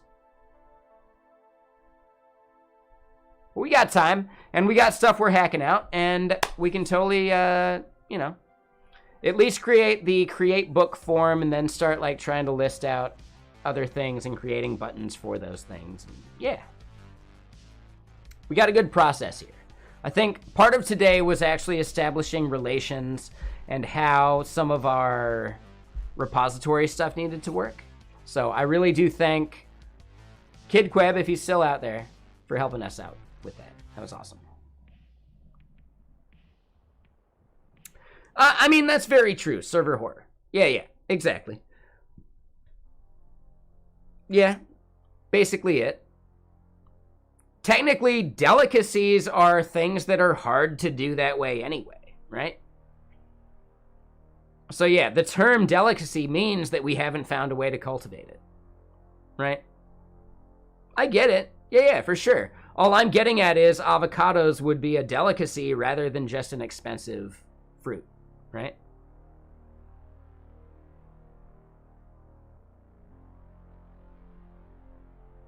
Here's the question. Are avocados a fruit? I think they are, right?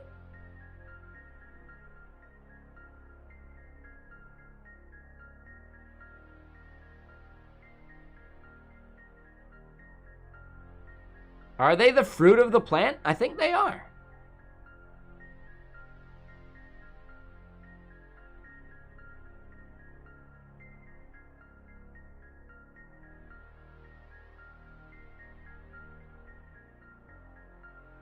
They're technically a berry.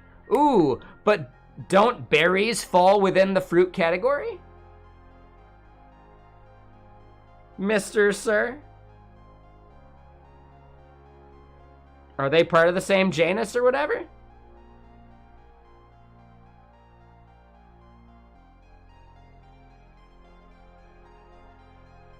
Ooh, strawberry is trickier. Yeah, touche. I think it's still a fruit and a berry, right? So yeah, I would say berries fall under the fruit genus anyway, so bam, boom. Deal with it. Real quick, let me use the restroom. Let me go pour more water. I'll be right back.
We are more related to a mushroom than a banana? Yeah, I believe that.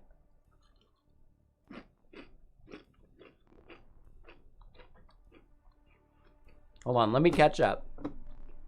Yeah, mushrooms are a fungi. Yeah, fungus is a totally different thing.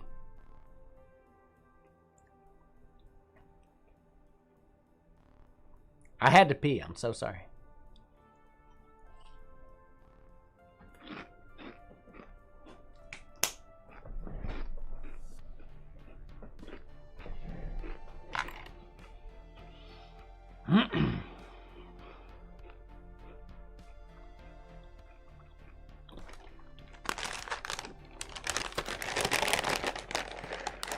All right, tortilla chips and pumpkin seeds. We got a good base going.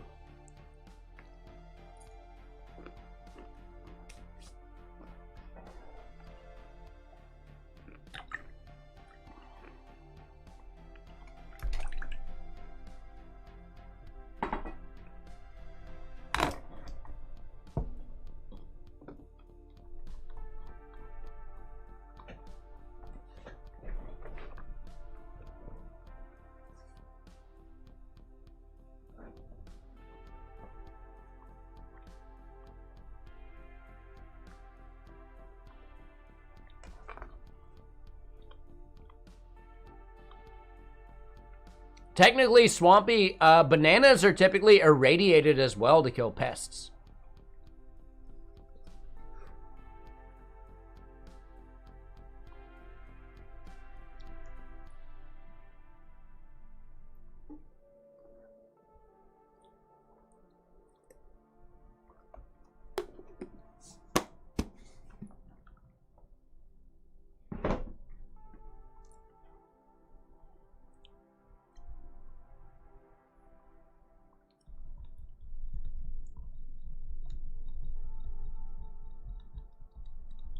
Yeah, it's weird, but makes sense. I don't want no fucking, sorry for the swearing, I don't want no spider from South America just lurking in my grocery store. That's how the movie Arachnophobia started, man.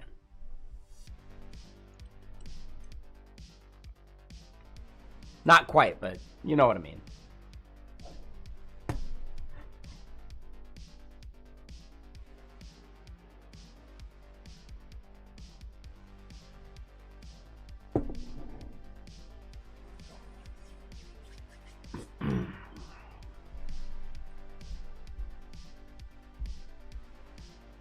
All right, so here in this modal, let's create a form. We probably need to cancel as well.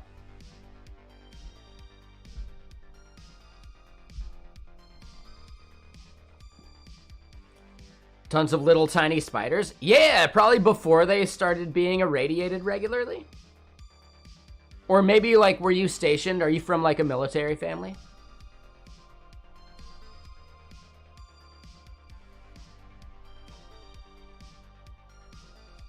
Right, were you like stationed elsewhere and you dealt with that? Oh, that was just Florida. Florida is a third world country. I think we'll all accept that, for sure. Florida's a third world country somehow in the first world.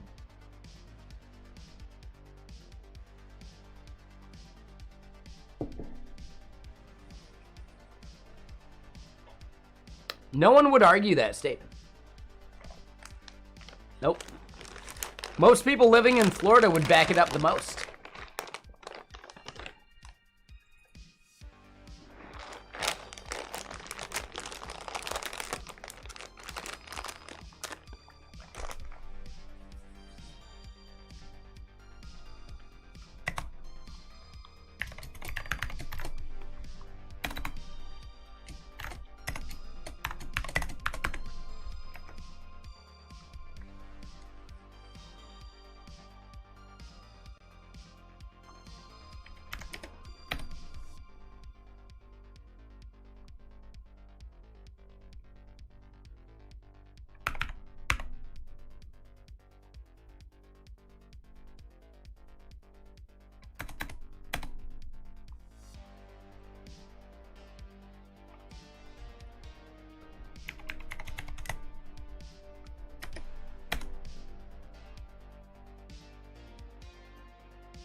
No, that's fine, server. You're totally right.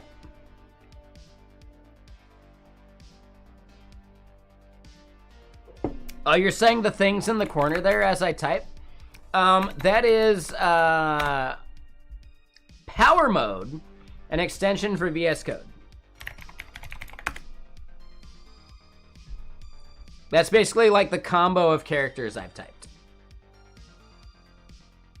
I don't type fast enough to get it above 100 ever.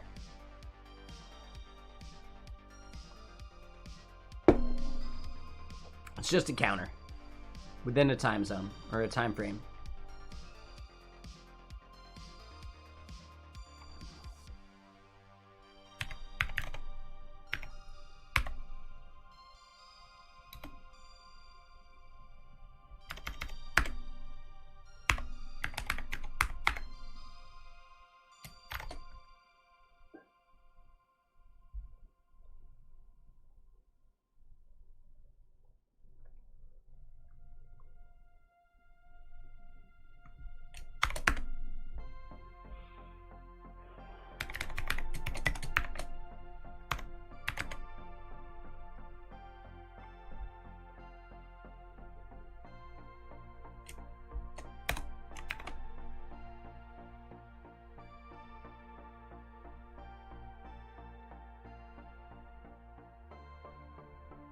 The fireworks? Yeah, they're pretty good.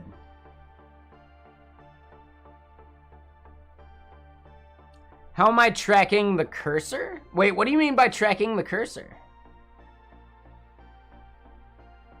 No, I don't have a repo for orderly yet. No, it's just all like locally. We've made it within the past like 2 or 3 days. I'll push it up at some point. The fireworks are power mode. Yeah, for sure. Yep, yeah, power mode is the fireworks and the combo counter.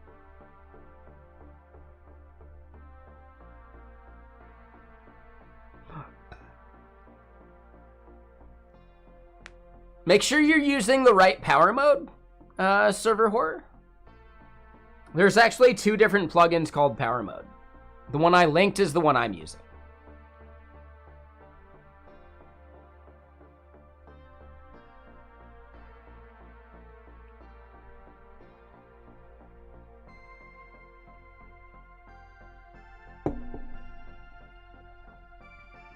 Sounds like something you should make, Lone Wolf. It's not that hard to make an extension. Just do it already.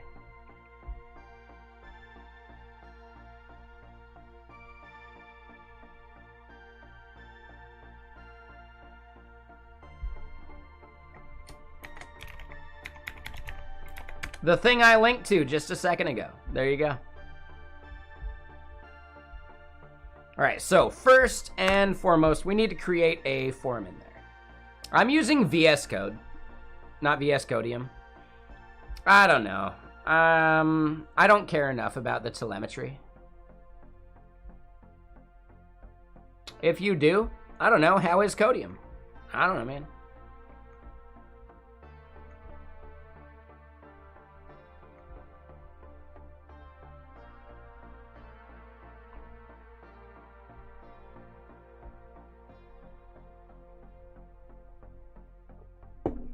Oh yeah, we're sipping lemonade. It's delicious.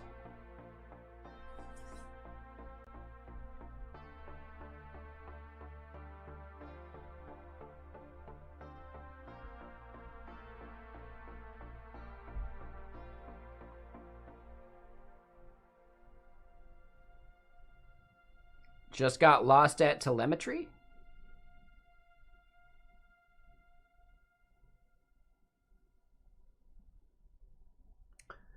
When VS Code says they're sending telemetry back to their servers, all they're looking at is like extra metadata they can send when they get an error.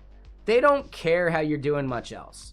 They look at how you use certain features and certain things like that, and that's about it, right? It's not like they're phoning home and being like, oh, this guy again. Like, no, they don't know who you are. It's just a good thing that they do that allows them to actually debug the stack traces that they're going to send anyway.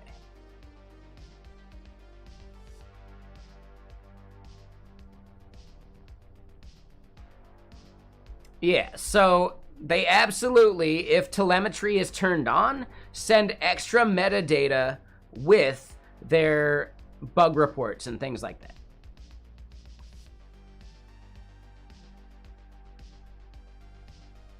I get it, there's server horror, but please try and keep it a little closer for, like, safer work stuff. Please.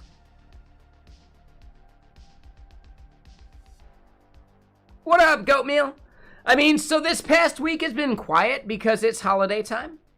I have another thing scheduled with a company over the next 2 weeks. They'll let me know when they do it, but they had me, like, list out my availability for, like, a follow-up and a continuation. Another company said they'll be sending me an offer at some point. I need to at least let them know that I won't know for a bit, but really happy about that, and they seem like a cool group. The product seems interesting. I think at the bare minimum, having someone that cares about the ethics of it, I assume they do too, but bare minimum, having someone that cares about the ethics of it would be worthwhile anyway.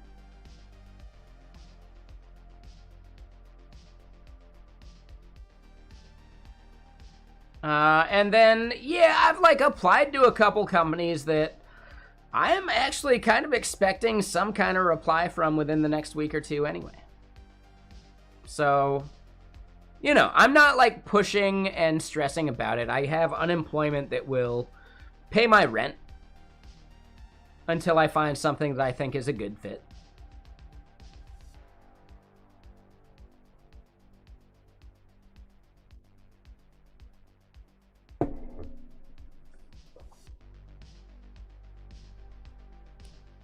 So yeah, just, you know, I'm not stressing about it.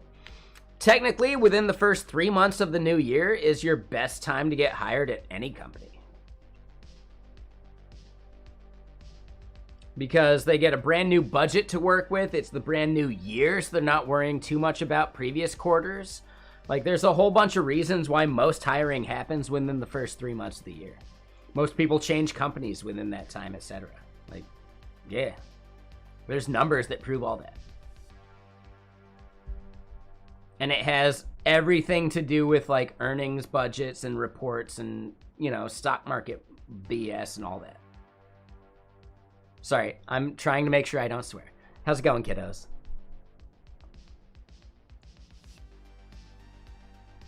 I'm trying to be better about that, so awesome. I said a couple acronyms. You get to tell them what they mean.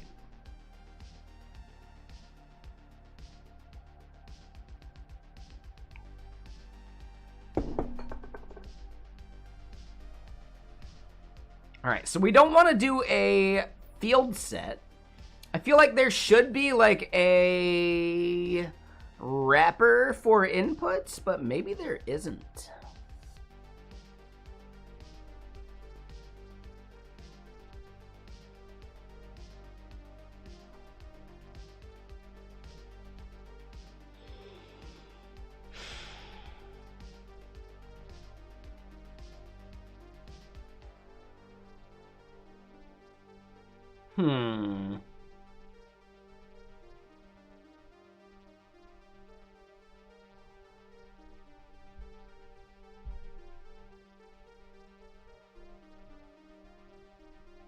Yeah, so input is a base for other things, and we should not be using it. So we should use something else. Text input. Yeah, I think that's just what we do. Yeah.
Okay.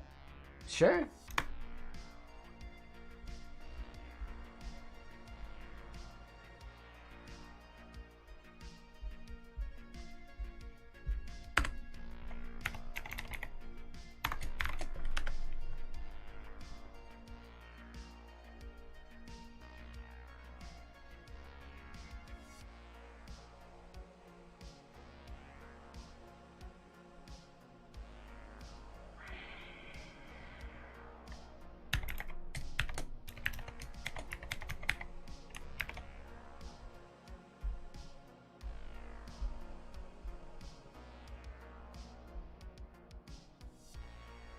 Yeah, so this is where this app is getting like needlessly bloated by like some state stuff that we really don't need here, but we can put it here for now until we feel like abstracting it. Technically, I don't think we'll need to abstract it. This is a problem for the next application we make that is taking the proof of concept we've made here and making it better. So yeah, here this is more like an experiment towards the user experience of this thing and me using it and seeing what I don't like about it and how I could improve it for an eventual like real thing.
Okay. Oh, wait.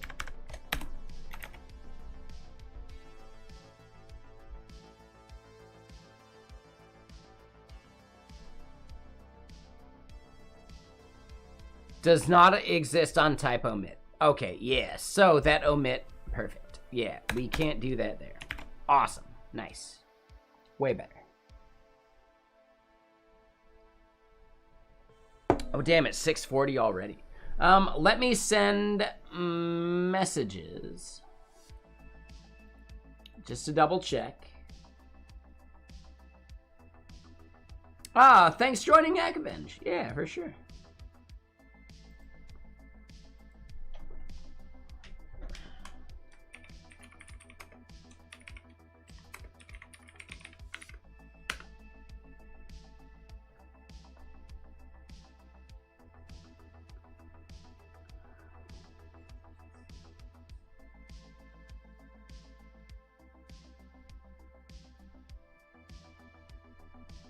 Just double checking with someone. Yeah, right? The fact that they didn't stream today, I found interesting, so I just wanted to double check with them. Looks like, all right, we'll find out.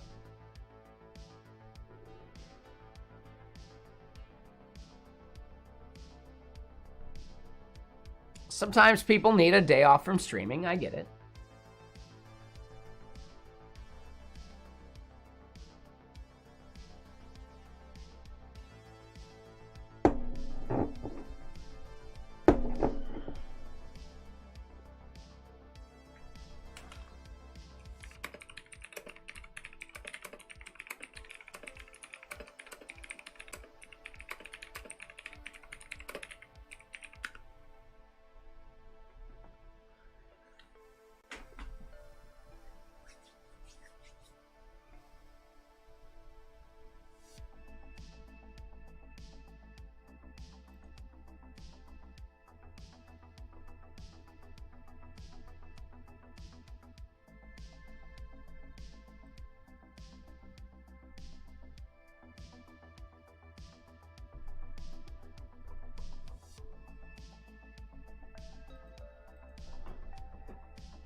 All right, I see why.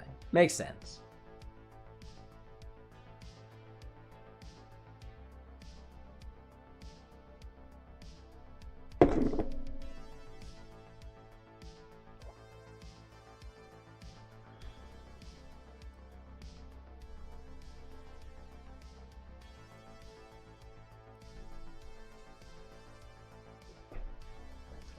All right, so yeah. I can eat food while we play, so let me just hack out a little bit more of what we're doing here.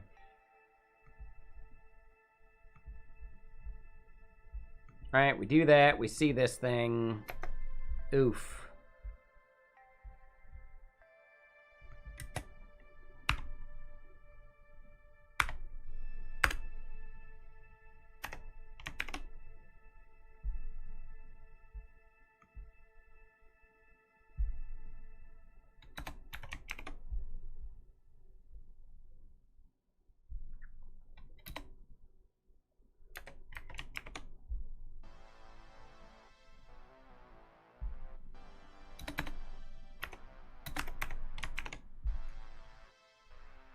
Yeah, all right, that works. So then for the input here.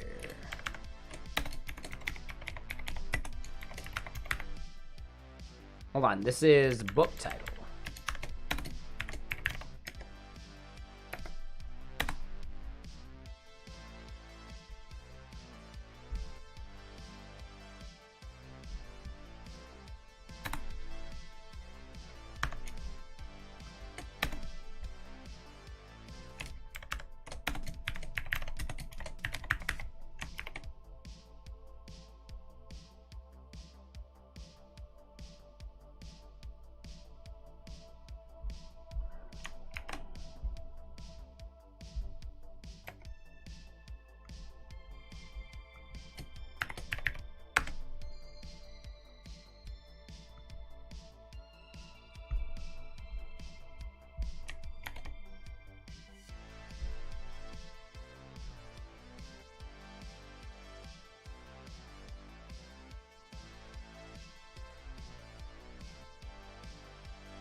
All right, so let's see some of this together. All right, here we go. Boo. Yeah, the fact that that doesn't autocomplete and that didn't do anything either. Oh no.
Now, we're not doing trigger words right now. Like, that's not even, like, part of the consideration.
What?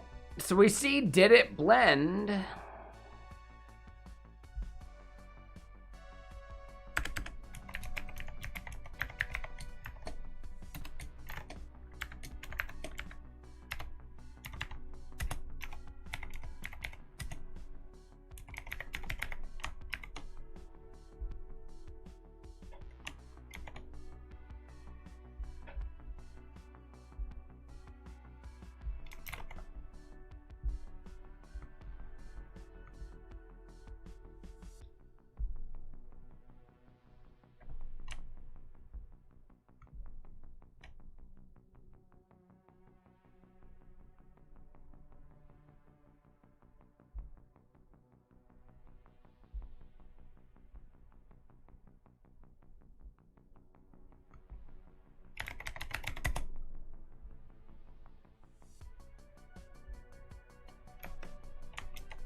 So what we're getting at is that this is not what we expected from it. So maybe the abstraction we have for the repository is just no good.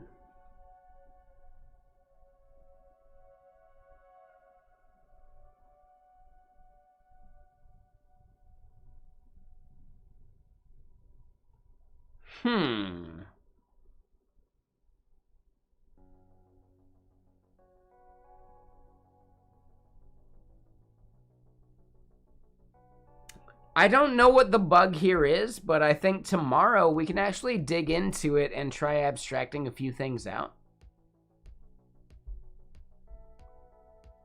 But technically this should have worked, so maybe our entire like crud abstraction here for like create repository just is no good.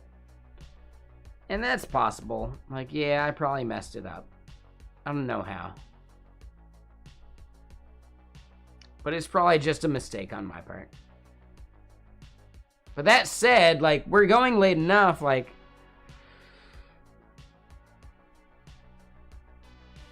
wait, what about clicker fade to no return? What?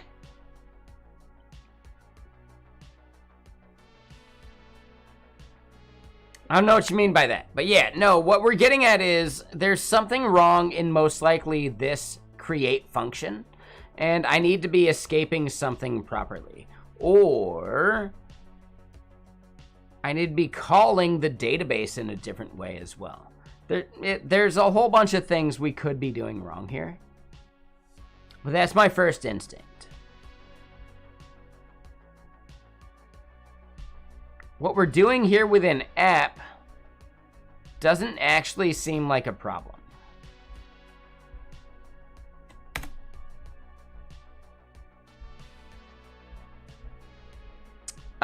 Technically, all of the create table stuff, I think should have been qualified or done by our top-level DB driver by passing the schema. Because we're creating our tables, I thought, right here. So, insert does not create the table. This should. Again, I don't know if it's actually doing it, so maybe I gotta do some other stuff, but that sounds like a problem for tomorrow, doesn't it? Because I got food I want to eat. I'm gonna eat some frozen shrimp. I'm gonna thaw the shrimp, and then I'm gonna throw it into some pho and call it delicious. So tonight's a fun night. So BRB, yeah. I'll see y'all over on Gaming Stream. Everyone over on YouTube, thank you for hanging out. We had a good night. I didn't overdo it nearly as much as I did yesterday. Homemade ramen? Yeah, that's not a bad move. I like doing ramen with like a mixture and then adding my own like broth and stuff. That's not bad, but I'm not doing that tonight. Like, no, I'm going like really easy, like pre-made, like the fun noodles are in there. I got some packets I open up onto it, and then I just take the thawed shrimp and mix it up with it. It's pretty easy. It's pretty chill. Like, it's a solid meal. But, YouTube, we got 5 people hanging out over there. Y'all are the best. Thank you. Thank you for chilling. I'll see you again soon. I'll be over on Griffing and Chill tonight. We're going to be playing some Baldur's Gate 3. The Evil playthrough with me, Acorn, and Robotic Head. It'll be solid. It'll be good. So yeah, YouTube, thank you for hanging out. I'm going to say goodbye over on the YouTube. Later. Cheers. And yeah, here